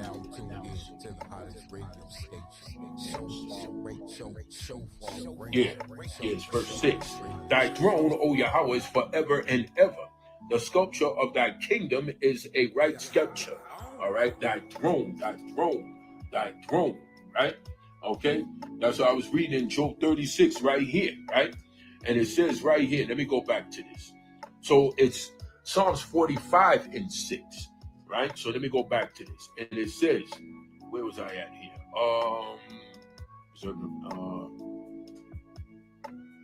Verse 7. He withdraweth not his eyes from the righteous, but with kings are they on the throne. He do establish them forever and ever, and they are exalted. Okay, thy throne, Psalms 45 in verse 6. Okay, let me continue on. Then it says here, that's also Jeremiah 3 and 17. That throne is in Jerusalem.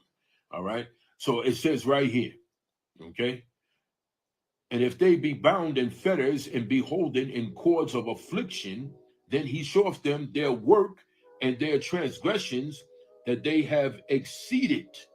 See this? And if they be bound in fetters and be holden in cords of affliction, see that? Then he showeth them their work and their transgressions that they have exceeded. All right? Okay?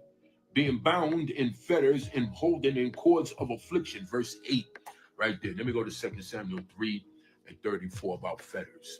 All right, that word fetters is also dealing in Psalms 105 with Joseph. 2 Samuel chapter 3 and verse 34. David making lamentation for Abner. All right, 3 and 34. 3 and 34. 3 and 34. 3 and 34. And it reads and it says,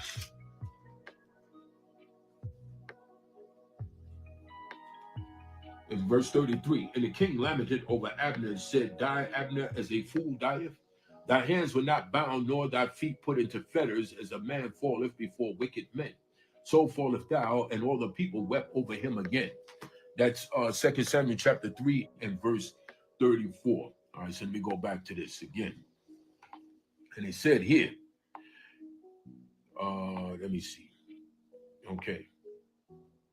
Verse 10, he opened also their ear to discipline and commandeth that they return from iniquity. Verse 10, he opened also their ear to discipline and commanded that they return from iniquity.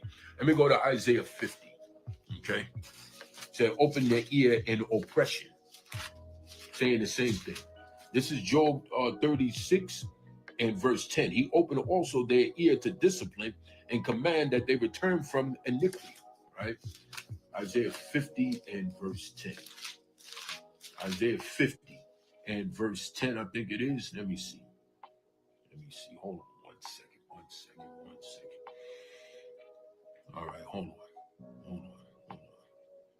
It says that he opened their ears during the time of oppression. I'll find it. Let me see.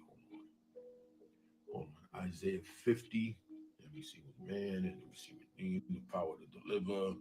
I should know how to speak a word in season to him that is weary. Yeah, verse 5. Yahweh have opened my ear, and I was not rebellious, neither turned away my back. Wait a minute. Let me find this. Hold on one second. Let me find this. Scripture says he opened an ear in oppression.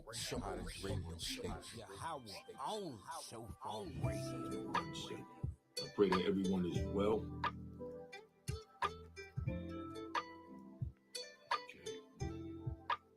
SHOFAR Radio.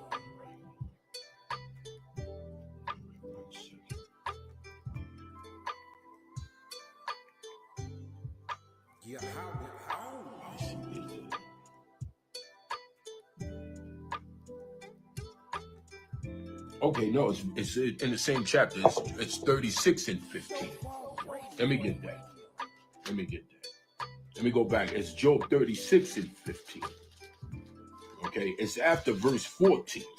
All right, let me get that. So verse 10 of Job 36, right here, he opened also their ear to discipline and commanded that they return from iniquity. So 5 verses, when I read in verse 15, it's going to go back to this right here. If they obey and serve him, they shall spend their days in prosperity. Okay, verse 11, Deuteronomy chapter 28, 1 through 7. Okay, all right, Leviticus chapter 26, 1 through 15. Okay, and their years in pleasure, right? Okay. But if they obey not, they shall perish by the sword. They shall die without knowledge. But the hypocrites in heart, heap up wrath. They cry when he bindeth them. They die in youth, and their life is among the unclean. He delivered the poor in his affliction and opened their ears in oppression. Open their ears in oppression. So our ears are being opening right now. Okay?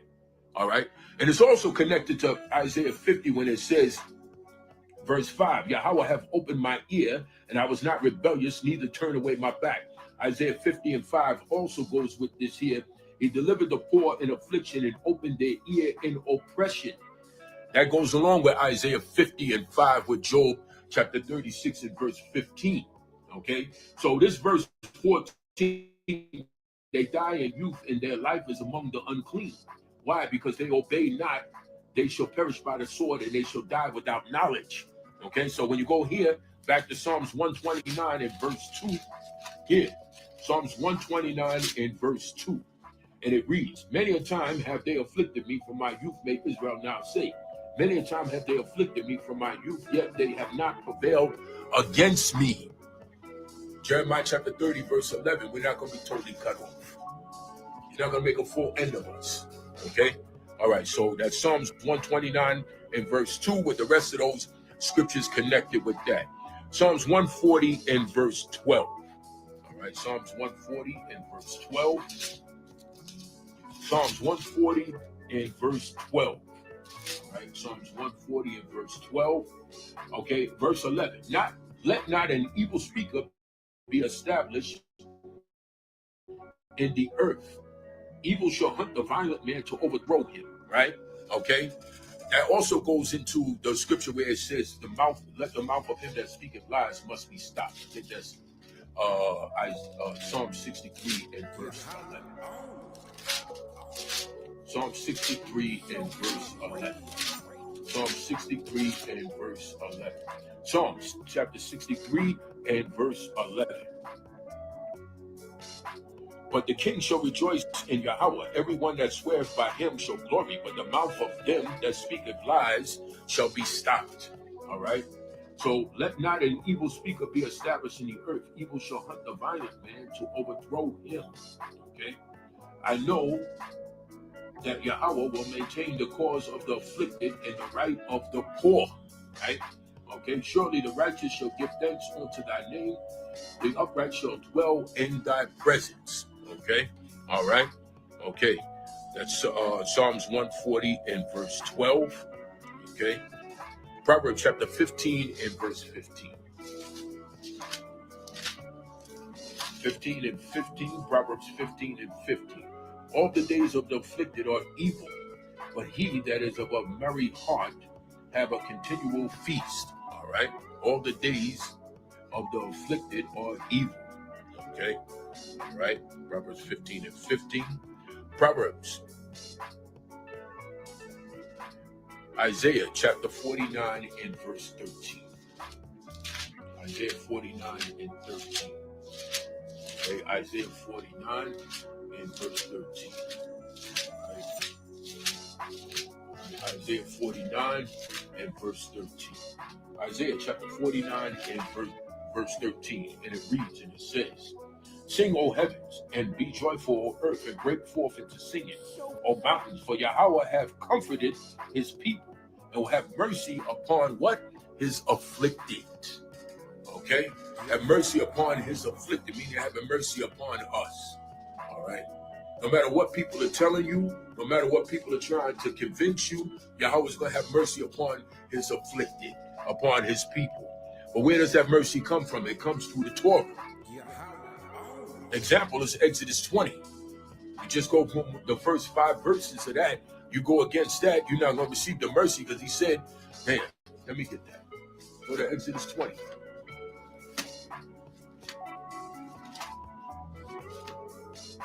Just the first 5 verses right here. Exodus 20. Right here.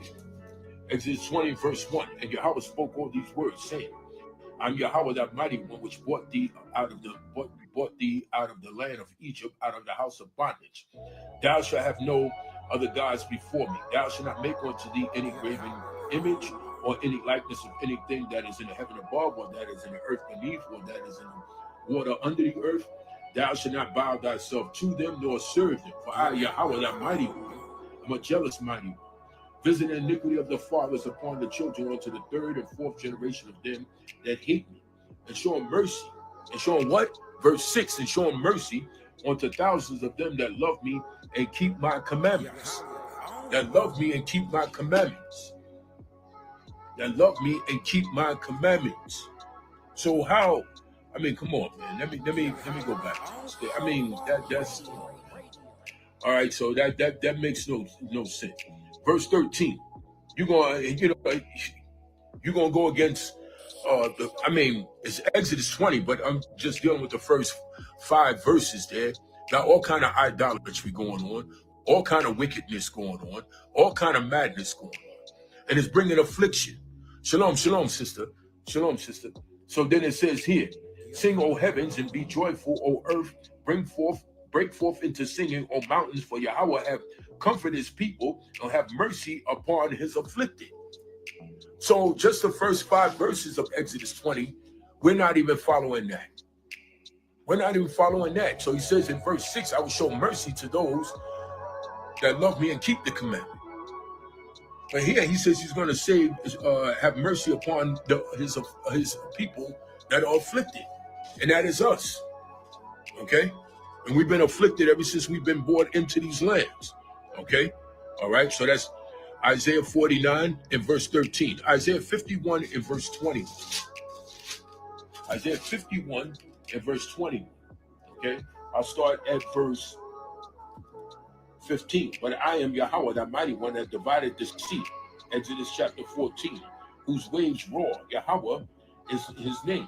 I have put my words in thy mouth, and I have covered thee in the shadow of my hand, that I may plant the heavens and lay the foundations of the earth, and say unto Zion, thou art what?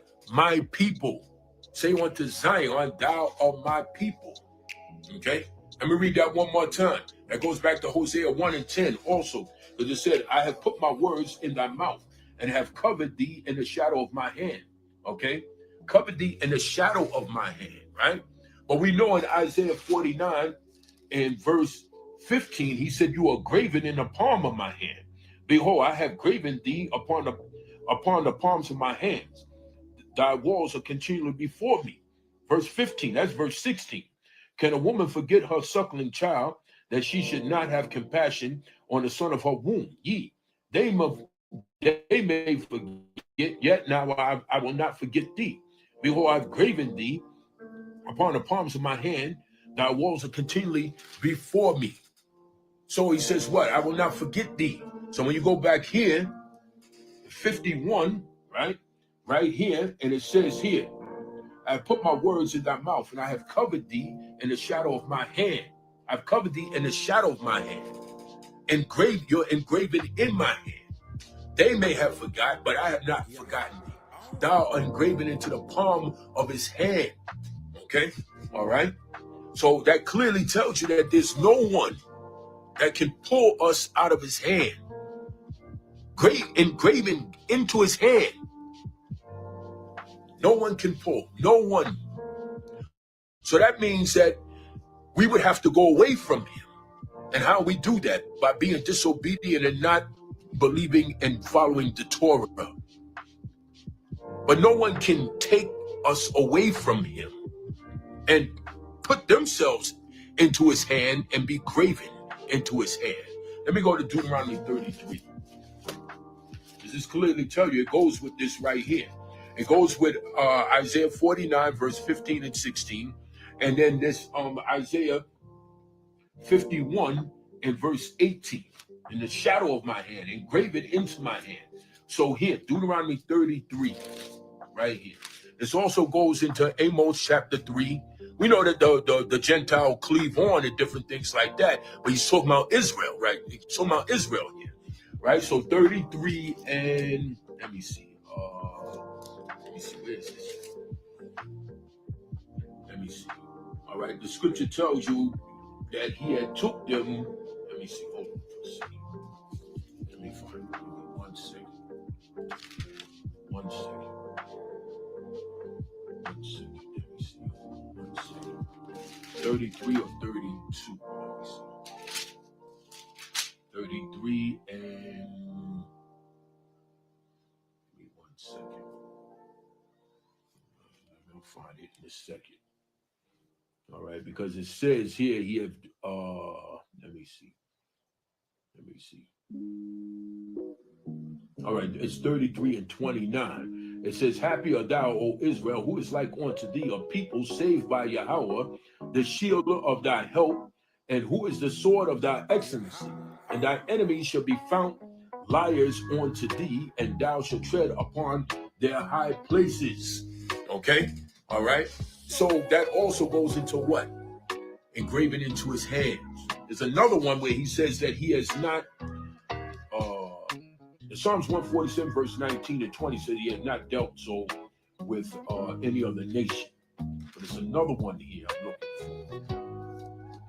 Let me see. And it says he has not taken of another nation and shown signs and wonders. You are now tuned in to the hottest radio station.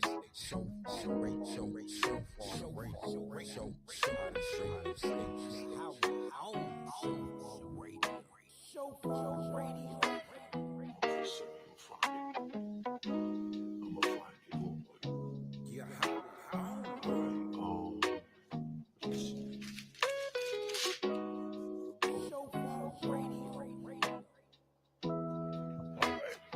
Let me see. I'm gonna find it right now. Let's see.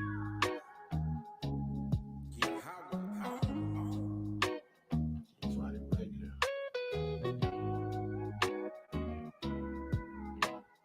It's in Deuteronomy.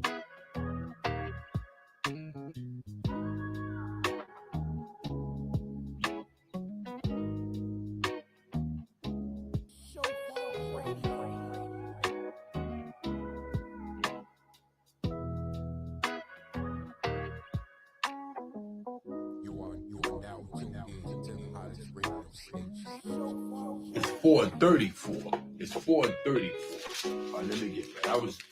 I was in 33. I was 33 and 4. It's 4 and 34. 4 and 34. Here it is right here. 4 and 34. And it says, and have Yahweh say to go and take him a nation from the midst of another nation. You hear that? In the midst of another nation. So our forefathers was in Egypt. So he went and took them out of Egypt because they was in Egypt. All right, because we know in the beginning of the Exodus, right, it was 70 souls and it multiplied, and then the Pharaoh that came forward that knew not Joseph said we gotta put them down, we gotta put them in captivity and control them. At least they're gonna join with our enemies, right? But it says right here, he made this thing so clear. Or have Yahweh essayed to go and take him a nation from the midst of another nation. So he has never went to a nation that's being held by another nation and went there and took them out of it. Not only did he choose us, but he's telling you that Moses is telling you that he never went in the midst of another nation that was being dominated by a nation that was in that nation and pulled them out of there. He has never done that. Stop it. Stop it. Get some help. Stop it. Stop it. This thing right here. This is that what I was reading in Isaiah 51 and 18, I think it was, and then the other one in Isaiah 49. This thing right here. He said right here, and have Yahweh say to go and take him a nation from the midst of another nation by temptations, by signs, and by wonders, and by war, and by a mighty hand, and by a stretched out arm, and by great terrors, according to all that Yahweh, your mighty one, did for you in Egypt before your eyes. So Moses said he had never done that with no one else. Not only did he choose you, Deuteronomy 7 and 6. First Chronicles 17 and 22 tells you we are his people forever. Forever. But he never went to to bring another nation out from being in captivity from another nation, and he's going to do it again. This time it's going to go through the four corners of the earth. Let me get that. Hold on. Let me get that in Jeremiah and then get that in Psalm 16 and 14 in Jeremiah. Because Moses said as he did in Egypt, right? But here, Jeremiah 16 and 14, right here. Let me find it. 16 and 14. And it says, therefore, behold, the days come, said Yahweh, that it shall no more be said, Yahweh liveth, that brought up the children of Israel out of the land of Egypt, right? He said, you're not only going to say that, but he said, you're going to say this also. But Yahweh liveth, that brought up the children of Israel from the land of the north and from all the lands whither ye have driven them, and I will bring them again into their land that I've given to their fathers. So we're the ones, we're verse 15. He said, you're not only going to say that I delivered your forefathers out of Egypt in verse 14, but I'm going to deliver you from the four corners of the earth and bring you back into your land. That's Psalms 107, verse 1, 2, and 3. That's also written in Isaiah 43, when he said, I tell the north to keep back, let my sons go, and my daughters from afar. And verse 6.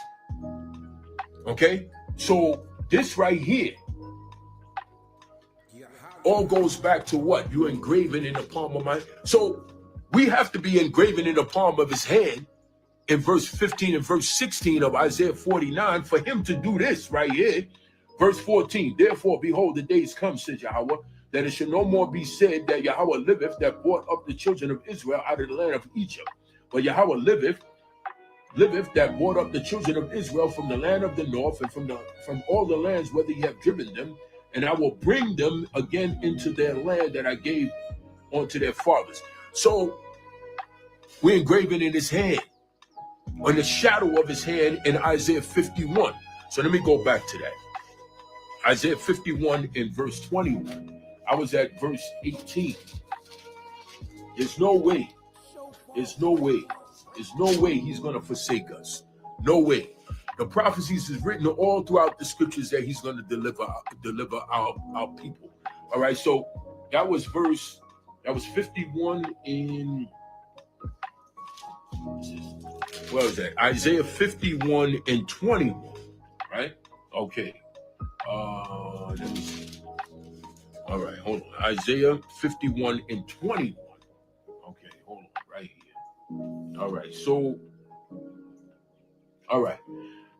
In the shadow of my hand, that I might plant the heavens and lay the foundations of the earth, and say unto Zion, thou my people, awake, awake, stand up, O Jerusalem, which has drunken at the hand of Yahweh the cup of his fury. Thou hast drunken the dregs of the cup of my trembling, and wrung them out. Verse 18, there's none to guide her among all the sons whom she had brought forth, neither is there any that taketh her by the hand of all the sons that she hath brought up. These two things are come unto thee.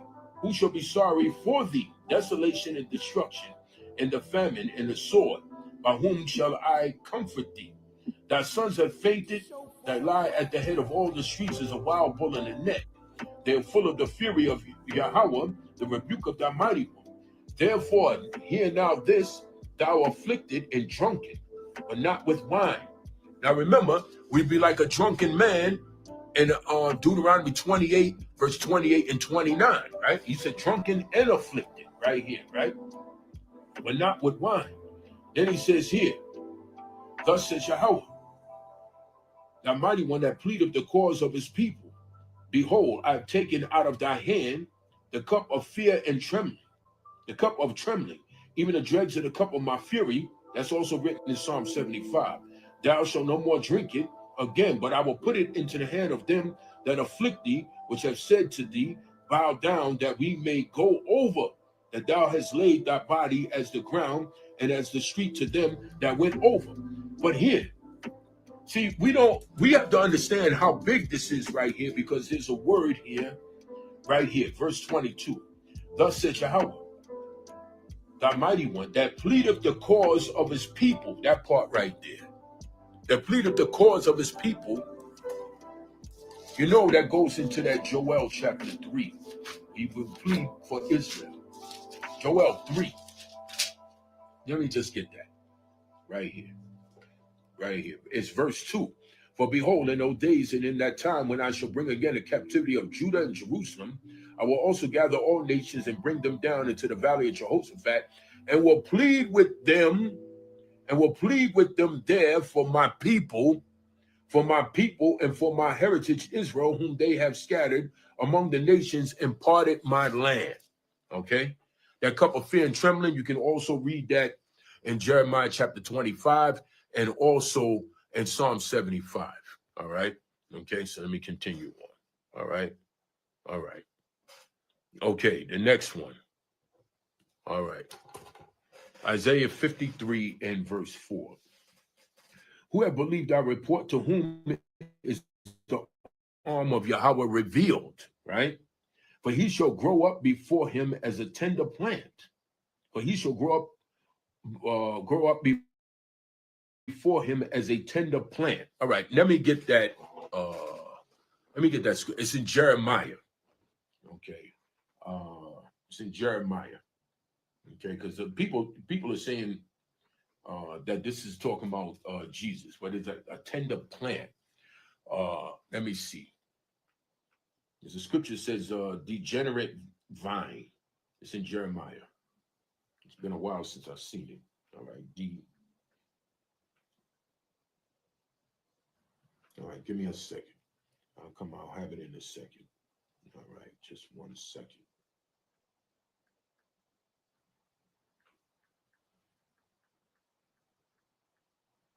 Yeah. Okay, it's 2 and 21. Jeremiah 2 and 21. Let me read this. All right, so it says, who have believed our report, and to whom is the arm of Yahweh revealed? For he shall grow up before him as a tender plant. Right there, right there. All right, let me go Jeremiah 2 and 21. All right. It's 2 and 21. Okay. 2 and 21. 2 and 21. And it says, yet I planted thee a noble vine. I what planted thee a noble vine, Wally, a right seed. How then art thou turned into the degenerate plant of a strange vine unto me? All right, let's go back. Isaiah 53. He shall grow up before him as a tender plant. But what happened? Become that, he said he planted us as a plant. We become as this what? Degenerate vine because of wickedness. It's not talking about Jesus. Where was Jesus known as a tender plant? Or that's not talking. This is talking about Jeremiah 2 and 21. I'm going to verse 4. And as a root out of a dry ground, he have no form, no comeliness, and when we shall see him, there is no beauty that we should desire him. Right? He is despised and rejected of men, a man of sorrows and acquainted with grief. And we hid, as it were, our faces from him. He was despised, and we esteemed him not. Who is that talking about? Who is not esteemed? Come on, I mean, you know. All right, verse 4. Surely he hath borne our griefs and carried our sorrows, yet we did esteem him stricken, smitten of God, of Yahweh, and afflicted. Smitten and afflicted. So who was afflicted in Psalms 88 and verse 7 and in verse 15? Yahweh afflicted us. So this is not talking about, what is it, JC? That he come up as a tender plant. Let's talk about Jeremiah 2 and 21. He said, I planted thee. That's that tender plant right there. He said, but how did you turn into a degenerate vine? Degenerate. Wicked. All right? So that's not talking about JC. I'm going to do a video on this soon. But somebody, you got to answer me about that Jeremiah 2 and 21. All right? Okay? Let me see. Let me continue on.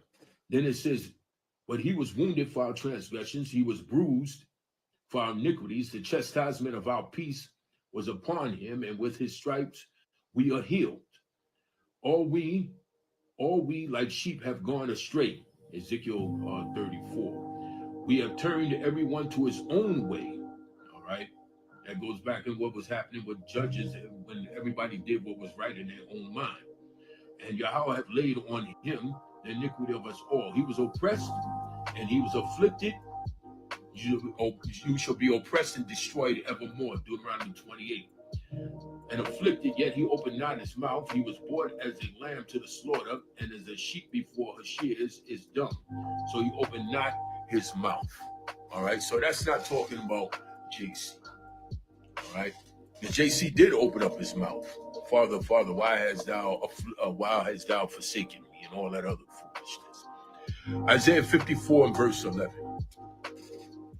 Verse 9, for as this is the waters of Noah unto me, for as I have sworn that the waters of Noah should no more go over the earth, so have I sworn that I will not be wroth with thee, nor rebuke thee. Verse 10, for the mountains shall depart and the hills be removed, but my kindness shall not depart from thee. Okay, neither shall the covenant of my peace be removed. All right, neither shall the covenant of my peace be removed. Okay. The covenant of my peace.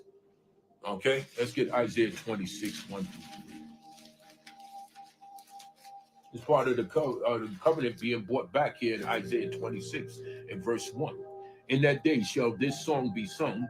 In the land of Judah we have a strong city. Salvation will Yahweh appoint for walls and bulwarks. Open ye the gates that the righteous nation. Okay, that's the covenant right there, the righteous nation. All right. That's who he's making a covenant with, the righteous nation, which keepeth the truth. Psalms 119 and verse 42 right here, right? Which keepeth the truth may enter in. Thou will keep him in perfect peace, whose mind is stayed on thee, because he trusts in thee. Thou will keep him in perfect peace. So when you go back here to Isaiah, right, in verse Isaiah 54 and verse 10, right? For the mountains shall depart and the hills be removed, but my kindness shall not depart from thee. Neither shall the covenant of my peace be removed, says Yahweh, that have what? Mercy on thee. All right, the covenant of what? Of peace. So that covenant of peace goes back here to the righteous nation, which keepeth the truth may enter in, because in verse 3 of Isaiah 26, thou will keep him in perfect peace, whose mind is stayed on thee, because he trusts in thee. So there's a covenant of peace from Isaiah 54 and verse 10 goes here with Isaiah 26 and verse 3, which starts with verse 1 and verse 2. In that day shall this song be sung in the land of Judah. We have a strong city. Salvation will Yahweh appoint for walls and bulwarks. Open ye the gates that the righteous nation which keepeth the truth may enter in. Thou will keep him in perfect peace, whose mind is stayed on thee, because he trusts in thee. Isaiah 54 and verse 10.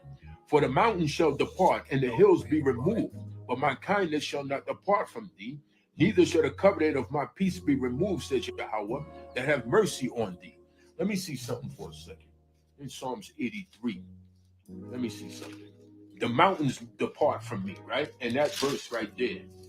Something about Psalms 83, the mountains will be on fire. Let me see something.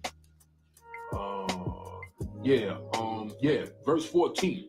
As a fire burneth a wood, and as the flame setteth the mountains on fire. So the mountains depart, and the mountains on fire, as the mountains on fire. So right here in verse 10, for the mountains shall depart, and the hills be removed, but my kindness shall not depart from thee. Neither shall the covenant of my peace be removed, says Yahweh, that have mercy on thee. Right? Psalm 25 and 6. O thou afflicted, tossed with tempest, and not comforted. Behold, I will lay thy stones with fair colors, and lay thy foundations with sapphires. O thou afflicted and not comforted. He's going to comfort us right here in verse 11. So that's Isaiah 54 and verse 11. Psalms chapter 60 and verse 14. It's dealing that we are the people that have been afflicted. And here's another one. I start at verse 10. Isaiah 60 And it says, and the sons of strangers shall build thy walls, and their kings shall minister unto thee. For in my wrath I smote thee, but in my favor I have had mercy on thee. Therefore thy gates shall be open continually. They shall not be shut day nor night, that men may bring unto thee the forces of the Gentiles, and that their kings may be bought. For the nation and kingdom that will not serve thee shall perish. That's also in Jeremiah 12:14. Those nations shall be utterly waste. The glory of Lebanon shall come unto thee, the fern tree, the pine tree, and the box tree together, to beautify the place of my sanctuary, and I will make the place of my feet glorious. The sons also of them that afflicted thee, right there, shall come bending unto thee, and they that despise thee shall bow themselves down at the soles of thy feet. At the soles of thy feet. Okay? All right? Then it says, and they shall call thee the city of Yahweh, Zion, the sovereignty one of Israel. So the sons of those that afflicted us shall bow down to us. Those that afflicted us, the sons of them are going to bow down to us. All right? Isaiah 60 and verse 14. Okay? I'll go to Lamentations 1 and verse 12. Then there's 3 more after that, and then that's it. Lamentations chapter 1 and verse 12.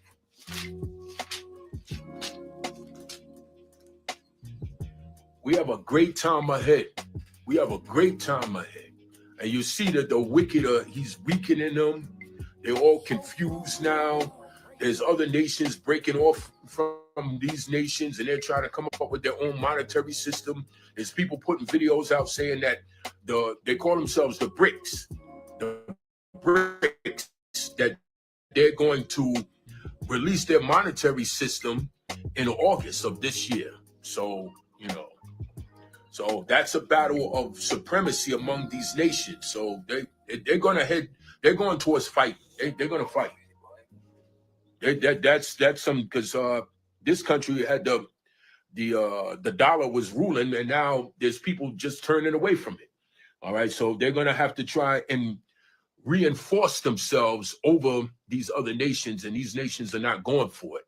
So we have to get prepared, and we have to make sure that we are right with Yahweh. All right, because there's going to be a lot going on in the future. You already see what's happening. They're already having their meetings and all this type of stuff like that. All right, so 1 and 12. And it reads and it says, is it nothing to you, all ye that pass by? Behold and see if there be any sorrow like unto my sorrow, which is done unto me, wherewith Yahweh have afflicted me in the day of his fierce anger. Is there any sorrow like our sorrow? I mean, there's people that are suffering, okay, in these other nations, but no one has suffered in the level that we have. In Jeremiah chapter 9, verse 11 and verse 12, because it's been a continual thing that continues to keep going on. Continual suffering. All right? And I mean, there's other nations going through things and different things like that, but no one has suffered like Jerusalem has suffered in Jeremiah chapter 9, verse 11 and 12. That's what the scripture says. That's what the scripture says. And there's times that we're more concerned about what other people are going through than what we're going through. And that's we have to stop that. We have to stop that, because we look at ourselves and we'll say, okay, well, we're going through this, but look what they're going through over there. But we've gone through more. The scripture says that, and we continue to go through more. Okay? We don't have any land as a nation. We don't have no monetary system. We don't have no military. We don't have nothing. People are suffering. They are part of certain nations and countries, but that's their land. They're suffering. They're poor there. We don't have nothing. Nothing. And we're underneath all of these bywords, scattered into these different lands, okay? And we've had generations of our families, like, you know, and different things like that in these lands, but we've always been underneath these bywords and underneath the curses of Deuteronomy chapter 28, verse 15 to verse 68. They talk about the United Nations. We don't even have a representative. We don't. Because we've been scattered into all of these lands and different things, and we're claiming these lands as our nationality and all that type of stuff like that. But we're still at the bottom of those lands that we're in. So let me continue on. So no one has suffered like us. Now, you know, we see the Gentile going through things and all of that. But why do we put what they're suffering over what we're going through? And our nation does that though. You know, oh, look what's going on. Look what's happening with them. And this and that. And that's and this and that. And this and that. And this and that. You got the people that's pretending to be us. They come on television in these commercials 5 o'clock in the morning, and they show an old lady. They show an old lady there talking about she don't have nothing to eat. And these people controlling the banking system, oil thing. And they're talking about they're putting the Jewish people with the Christian people, and they got an old lady in some little house and all of this, and she has nothing to eat. And they're playing the music, and then they got the whatever they got in there. You know what I'm saying? I said, wait a minute. Aren't these people supposed to be controlling everything? And they still try to use, because out here, they come on 4 or 5 o'clock in the morning. There's a commercial and the lady's talking. They got the music there and the lady's sitting there. But what about us? Some of our people never got their children back. And I'm not even talking about back at the time when they had us in chains. I'm talking about even right now, many of our children are still missing to this day. And no one is going to plead our cause in Jeremiah chapter 30, verse 14. So we should be getting ourselves together and praying and seeking the Most High Yahweh out of Isaiah 34, verse 16. So we can get up out of here, make it through everything that we have to make it through and get into the land. Because these people don't want to see us there, because they know it's the end for them. They don't want to see us back into the rulership of Deuteronomy 28 from verse 1 through 14. They don't want to see that. They don't want to see Isaiah 60 and Zechariah 8 and Isaiah 12 in effect. They don't want to see that because it's over for them. Okay, Micah chapter 4, verse 6. Micah chapter 4, verse 6.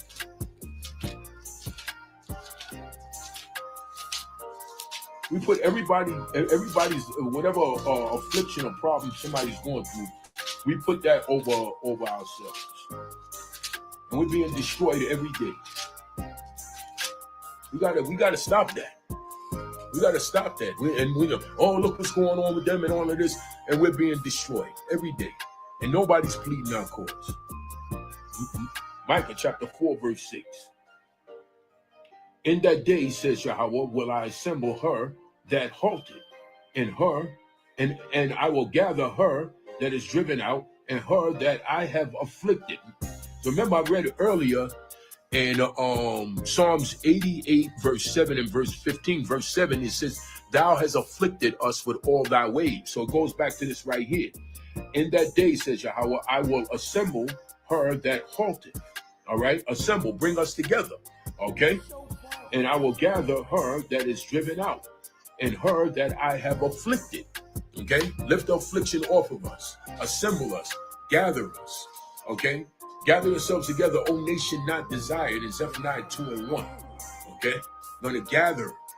Okay, gather yourselves together, O nation not desired. Okay, so we have to look at ourselves as the nation of Yasharah. But in order for us to do that, we have to throw these idols behind our back in Isaiah chapter 30, verse 22. And we got many idols in our mind of this place. As we try to abide in the Torah, we got to fight this idolatry in our mind. There's idolatry everywhere. This is the place of graven images in the book of Jeremiah. I think it's Jeremiah 51, I think it is. This is the land of graven images everywhere. Idols everywhere. Everywhere. Some form of idolatry, some form of worship of something. Whether it's a worship of a person, worship of some type of image, worship of something. This place is nothing but pure wickedness. And all the nations have drunk the wine of this place in Isaiah 51. In Jeremiah 51, and they're all mad. All All right. So that's Micah 4 and 6. Nahum chapter 1 and verse 12. We gotta, this is not, this place is nothing but wickedness everywhere. Verse 12 of Nahum. Thus said Yahweh, though they be quiet, and likewise many, yet thus shall they be cut down. When he shall pass through, though I have afflicted thee, I will afflict thee no more. I just read that in in Micah 4 and 6. He's not going to afflict us anymore. Obviously, to bring us back into the covenant, he's going to take the affliction off of us. We're going to do what is right according to Jeremiah with the new covenant. The Lord will be put into our inward part, into our mind. Okay? Yahweh said he desires truth in our inward part. And in Psalms 51, inward part in our mind, truth. Okay? What is the truth? Psalms 119 and 142, which is the Torah, our laws, which he's bringing back to us. The light that is in the darkness now. All right? And the scriptures that I read earlier. Okay? It's the last one. Zephaniah chapter 3 and verse 12. Zephaniah 3 and 12. Zephaniah chapter 3 and verse 12. And it reads and it says,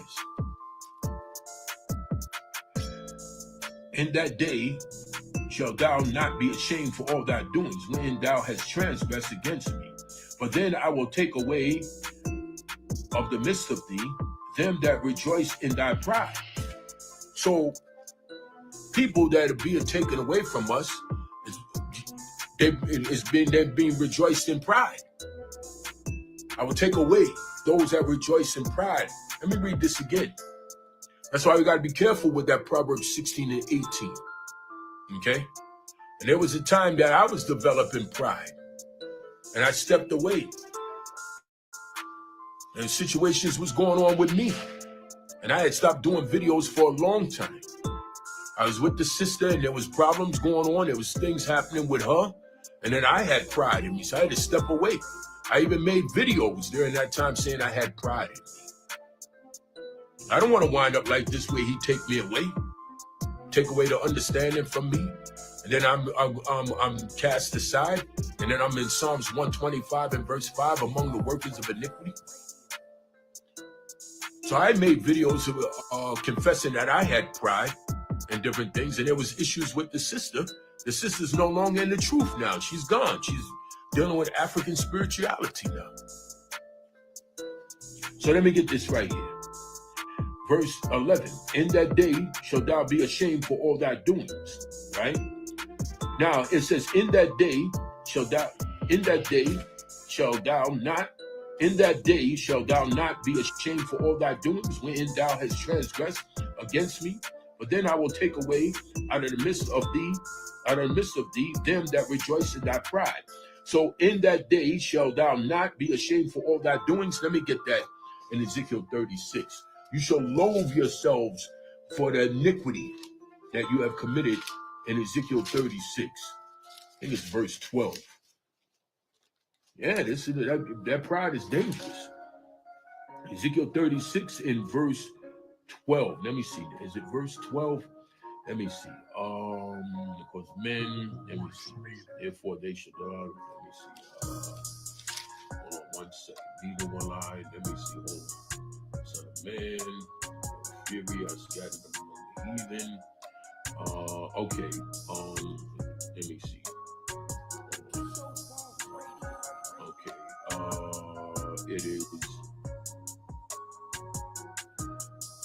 Yeah, verse 31. Then shall you remember your own evil ways and your doings that were not good, and you shall loathe yourselves in your own sight for your iniquities and for your abominations.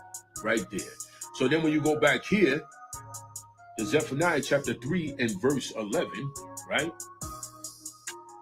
In that day shall thou not be ashamed for all thy doings, wherein thou hast transgressed against me. But then I will take away out of the midst of thee them that rejoice in thy pride, and thou shalt no more be haughty. As a scripture I read earlier about the haughtiness. Because of my sovereignty mountain, I will also leave in the midst of thee an afflicted and poor people, and they shall trust in the name of Yahweh. So poor, right? Now for the poor and needy, now shall I arise. Psalms 12 and verse 5. And then here, he says here, I will also leave in the midst of thee an afflicted and poor people. So this afflicted goes back to what I read earlier in Psalms chapter 119, verse 67, verse 71, verse 75, and verse 107. It is good that I have been afflicted, that I went astray. It is good that I was afflicted, that I will learn thy statutes. Verse 67. All right. And 71 is basically saying the same thing, and 75 and Psalms 107. All right. Okay. So here, I will also leave in the midst of thee an afflicted and poor people, and they shall trust in the name of Yahweh. Verse 13, the remnant of Israel, Isaiah 10 and 12. Isaiah 10 and 20, shall do no iniquity, nor speak lies, neither shall a deceitful tongue be found in their mouth. So we have to get ourselves together for this right here. We have to stop doing iniquity, nor speak lies, neither shall a deceitful tongue be found in their mouth, for they shall feed and lie down, and none shall make them afraid. Okay, none shall make them afraid.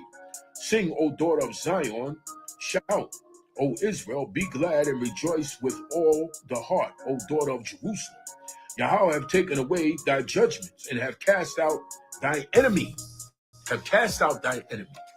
So he's going to remove those that are within us that are prideful. Proverbs chapter 16 in verse 18. But then he says, I'm going to cast out thy enemy. Okay. The king of Israel, even Yahweh, is in the midst of thee. Thou shalt not see evil anymore. See that? In that day it shall be said to Jerusalem, fear thou not, and to Zion, let not thy hands be slack. Yahweh, thy mighty one, in the midst of thee is mighty. He will save, he will rejoice over thee with joy. Remember, in Deuteronomy 28 and 63, he said, he shall rejoice also, as he rejoiced over you for being happy, he shall rejoice over you for destroying you also, in verse 63 of Deuteronomy 28, which I read earlier. But here he says in verse 17, Yahweh, thy mighty one, in the midst of thee is mighty. He will save. He will rejoice over thee with joy. He will rest in his love. He will joy over thee with singing. I will gather them that are sorrowful for the solemn assembly, who are of thee, to whom the reproach of it was a burden. Behold, at that time I will undo all that afflict thee, and I will save her that halteth. I just read that earlier. And Micah, okay, and halted, and gather her that was driven out. And I will get them praise and fame in every land where they have been put to shame. At that time I will bring you again, even in the time that I will gather you, for I will make you a name and a praise among all the people of the earth, when I turn back your captivity before your eyes. So this is going to be done right before our eyes. Okay, so that's going to be it. Matter of fact, let me do Psalms 119 and 114. 1 second. All right, because this is very important. All right, because our people believe that they think that going somewhere that they can, like, going somewhere physically they can hide. All right. You can go wherever you want. You want to go to another nation, you go wherever you want. But you have to think in your mind that, Yahweh have to be there with you. You know what I'm saying? So let me get this in Psalms 119 and 114 real quick, and then that's it. Psalms 119 and 114, and it says, Thou art my hiding place and my shield. I hope in thy word. Thou art my hiding place and my shield. So if we're not right with the Most High Yahweh, we can go to any land we want, but we're not going to be hidden from the wrath. So let me get this in Psalms 27 and verse 5. Hiding place, hiding place. The scriptures tell you what we have to do concerning him hiding us. Psalms 27 and verse 5. And it reads and it says, For in the time of trouble he shall hide me in his pavilion, in the secret of his tabernacle. In the secret of his tabernacle. shall he hide me. He shall set me upon a rock. Okay, so that's dealing spiritually. We know that. Okay, and we understand that. That's Psalms 27:5, which goes back to Psalms 119, verse 14. 114. Okay, let me get another scripture. Psalms 32 and verse 7. Psalms 32 and verse 7. Psalms 32 and verse 7. Psalms 32 and verse 7. And it says, thou art my hiding place. Thou shalt preserve me from trouble. Thou shalt compass me about with songs of deliverance, says Yahweh. So who is our hiding place? Yahweh. Okay, that's who. All right. That's Psalms 32. Psalms chapter 17 and verse 8. Psalm 17 and 8. This is going to go with Psalms 91 right here. Psalm 17 and verse 8. Psalms chapter 17 and verse 8. Let me skip. Keep me as the apple of thy eye. All right, that's also Zechariah 2 and 8, right? Hide me under the shadow of thy wings. All right, let's go to Psalms 91 and verse 4. Psalms 91 and verse 4. Okay, all is going back to Psalms 119 and 114. All right, Psalms 91 and verse 4. He shall cover thee with his feathers, and under his wings shall thou trust. His truth shall be thy shield and buckler. His truth, the Torah. All right, Psalm 17 and 8, going with Psalms 91 and verse 4. Psalms 31 and verse 20. Going back to Psalms 119 and verse 114. Psalms 31 and verse 20. All right, Psalms 31 and verse 20. Psalms 31 and verse 20.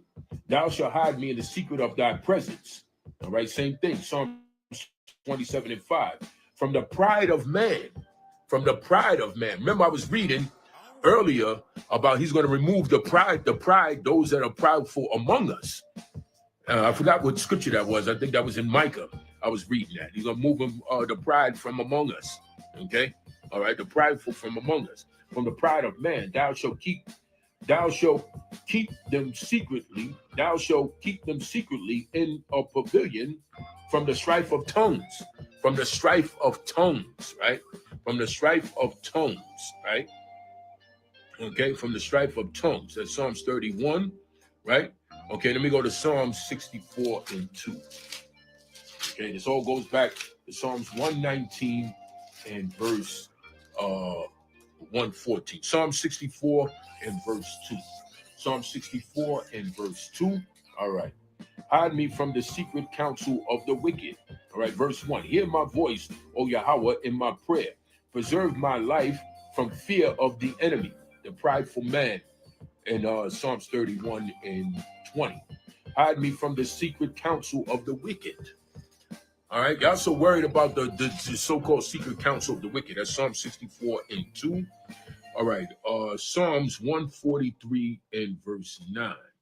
All right, Psalms 143 and no, matter of fact, let me read Psalm 61 and 3 since I'm right here. Verse 1, hear my prayer, O Yahweh.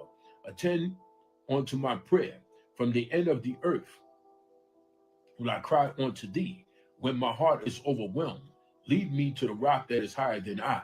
But thou hast been a shelter for me and a strong tower from the enemy. Okay, let me see. Wait a minute.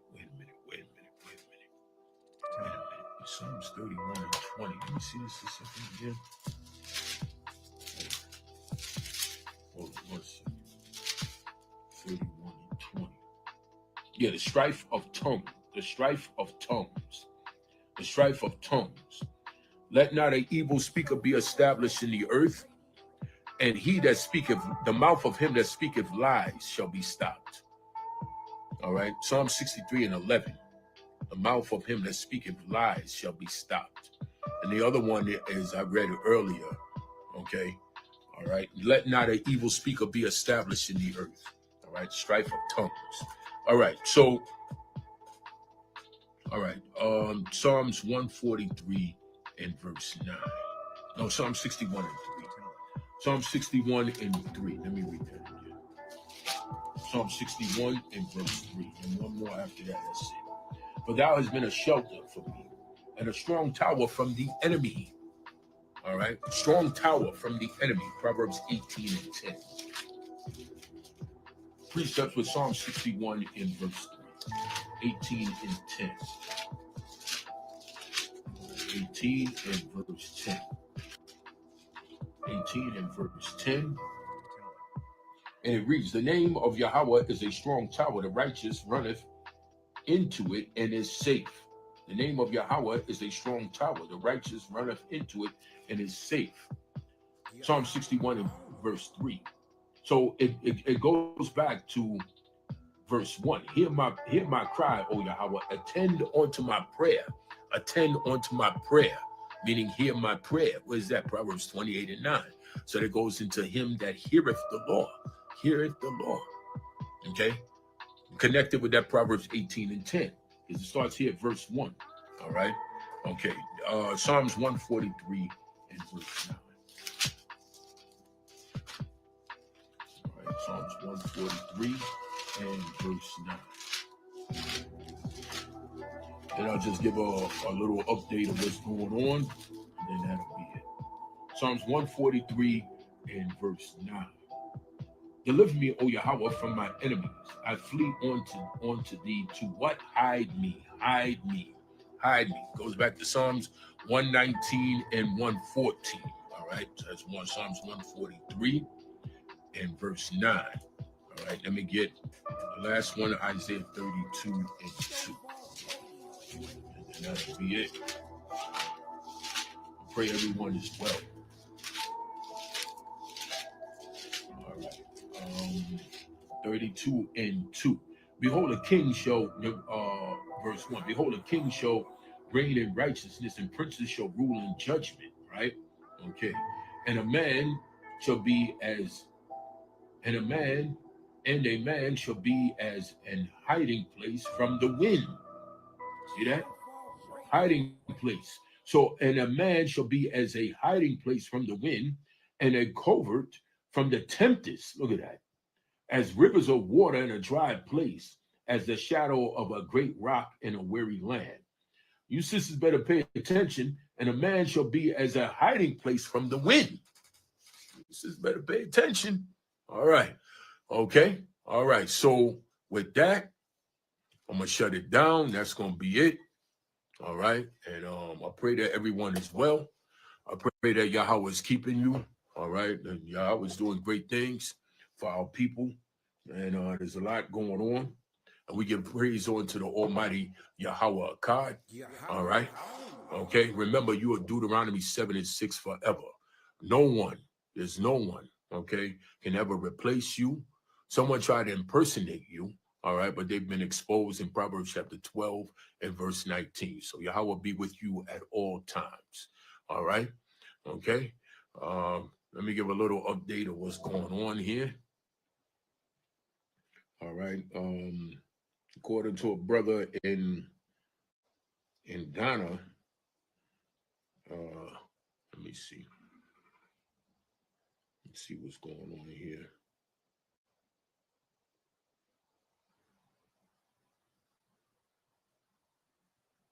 All right, hold on one second.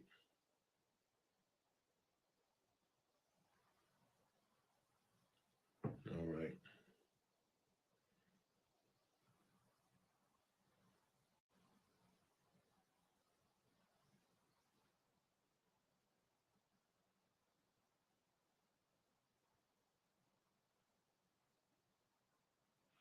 All right, so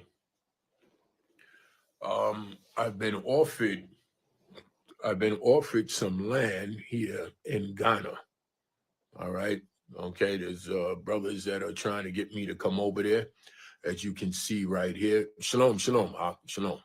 As you can see right here, okay, he says you can have, okay, you can have a place with one side looking like this.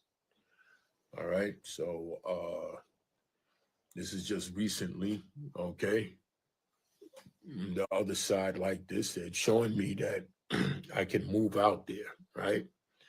A garden, 2 or 3 acres, okay, can be easily compensated for. All right. Okay, so they're showing me that, according to what they're saying to me in Ghana, that they will have things set up for me out there. Yahweh willing, I'll be going out there sometime next year. So we'll see. All right, but they, according to that, they're offering me something like that. You know, so I don't know. You know, I'll take a look at it or whatever and see what it is. But Yahweh's doing great things for our people. All right, and I pray that everyone is well, and Yahweh is keeping you. Deuteronomy 7:6 forever. Okay, I'll show this one more time. Okay, they're telling me that this would be the house right there. Okay. I don't know anything about taking care of any farm out, right? And there's a brother from where's this brother at here? Okay. All right, now this brother here, he's asking me that he wants Bibles to be sent to Kenya. All right. Something he says here, my brother, as I have told you, we have a problem for Bibles for some members we don't have, because even them, they need to confirm or refer what the pastor is teaching or preaching on Sunday. I tried to explain to this guy that, you know what I'm saying, that, you know, the Sunday thing and all of that, and that I'm Torah based. All right, because there are some scripture pastor will not explain, more for and them to go to their homes and try to search them more and read them. All that is our humble request, my brother. Now, I had already spoken to him. As you can see above that, there's a chat there. I had a video chat with him. I did not respond to this because I had already told him that I'm not involved in that. Okay, it has to be Torah only. So I had a video chat, didn't text that in there. It's something as a language that is speak in Kenya. But I had a video chat with him and told him that, that I'm not connected to any of that. So he texted that again, so I didn't respond. There's some others going on. There's some other things in Nigeria and stuff like that. All right. There's a sister on here also. And, let me see. All right, sister's learning, as you can see right there at the bottom. She says, that's good. Glory to, she has Yahweh there. All right. Okay. So let me see. There's another one here. Let me see. What is this here?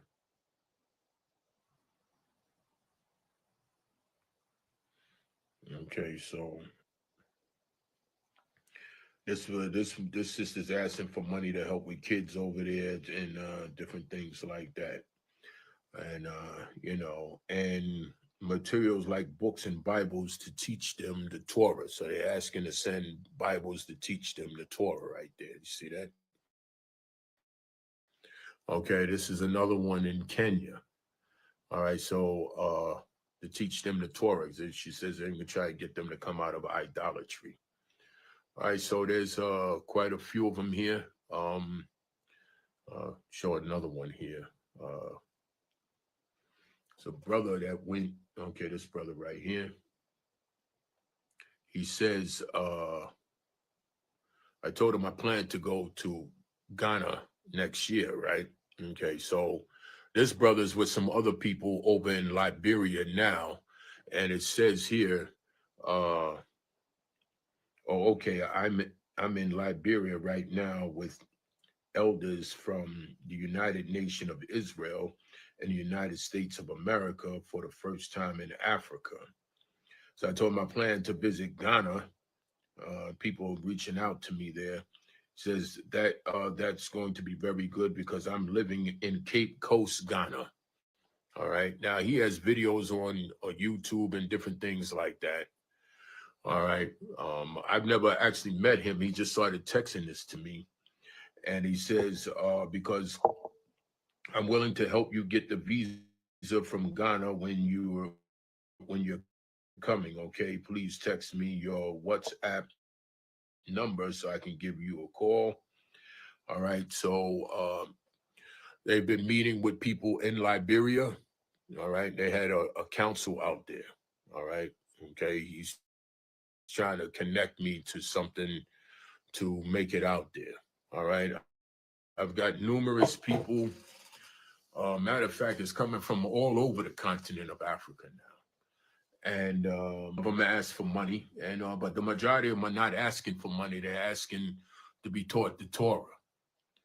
And you know, there's the guy from Kenya that I was on the live chat with.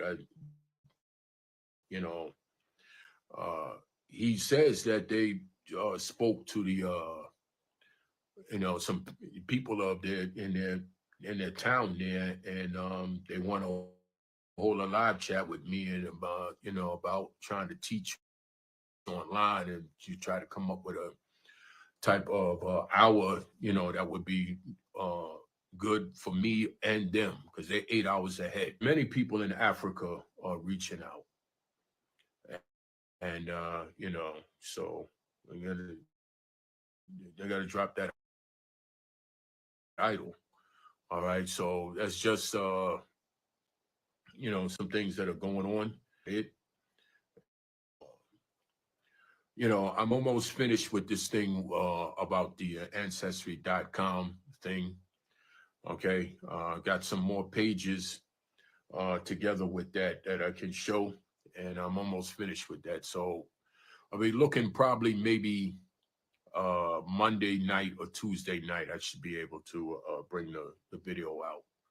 All right, just some other things I'm searching.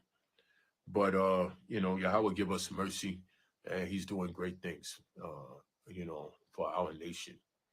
All right, so I'm about to shut this down, and that's going to be it. And I pray you well, brother. I pray that you and your family is well, and everything's going well with you. And I pray that everything, you know, is okay. And, you know, Deuteronomy 7:6 forever. Also, let me see, where is this at here? Hold on 1 second.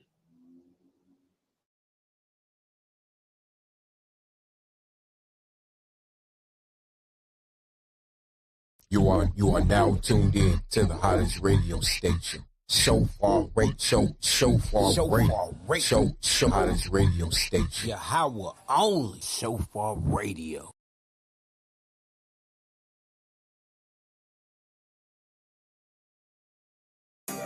You are now tuned in to the hottest radio station. Shofar Radio, hottest radio station. Yahawah only Shofar Radio.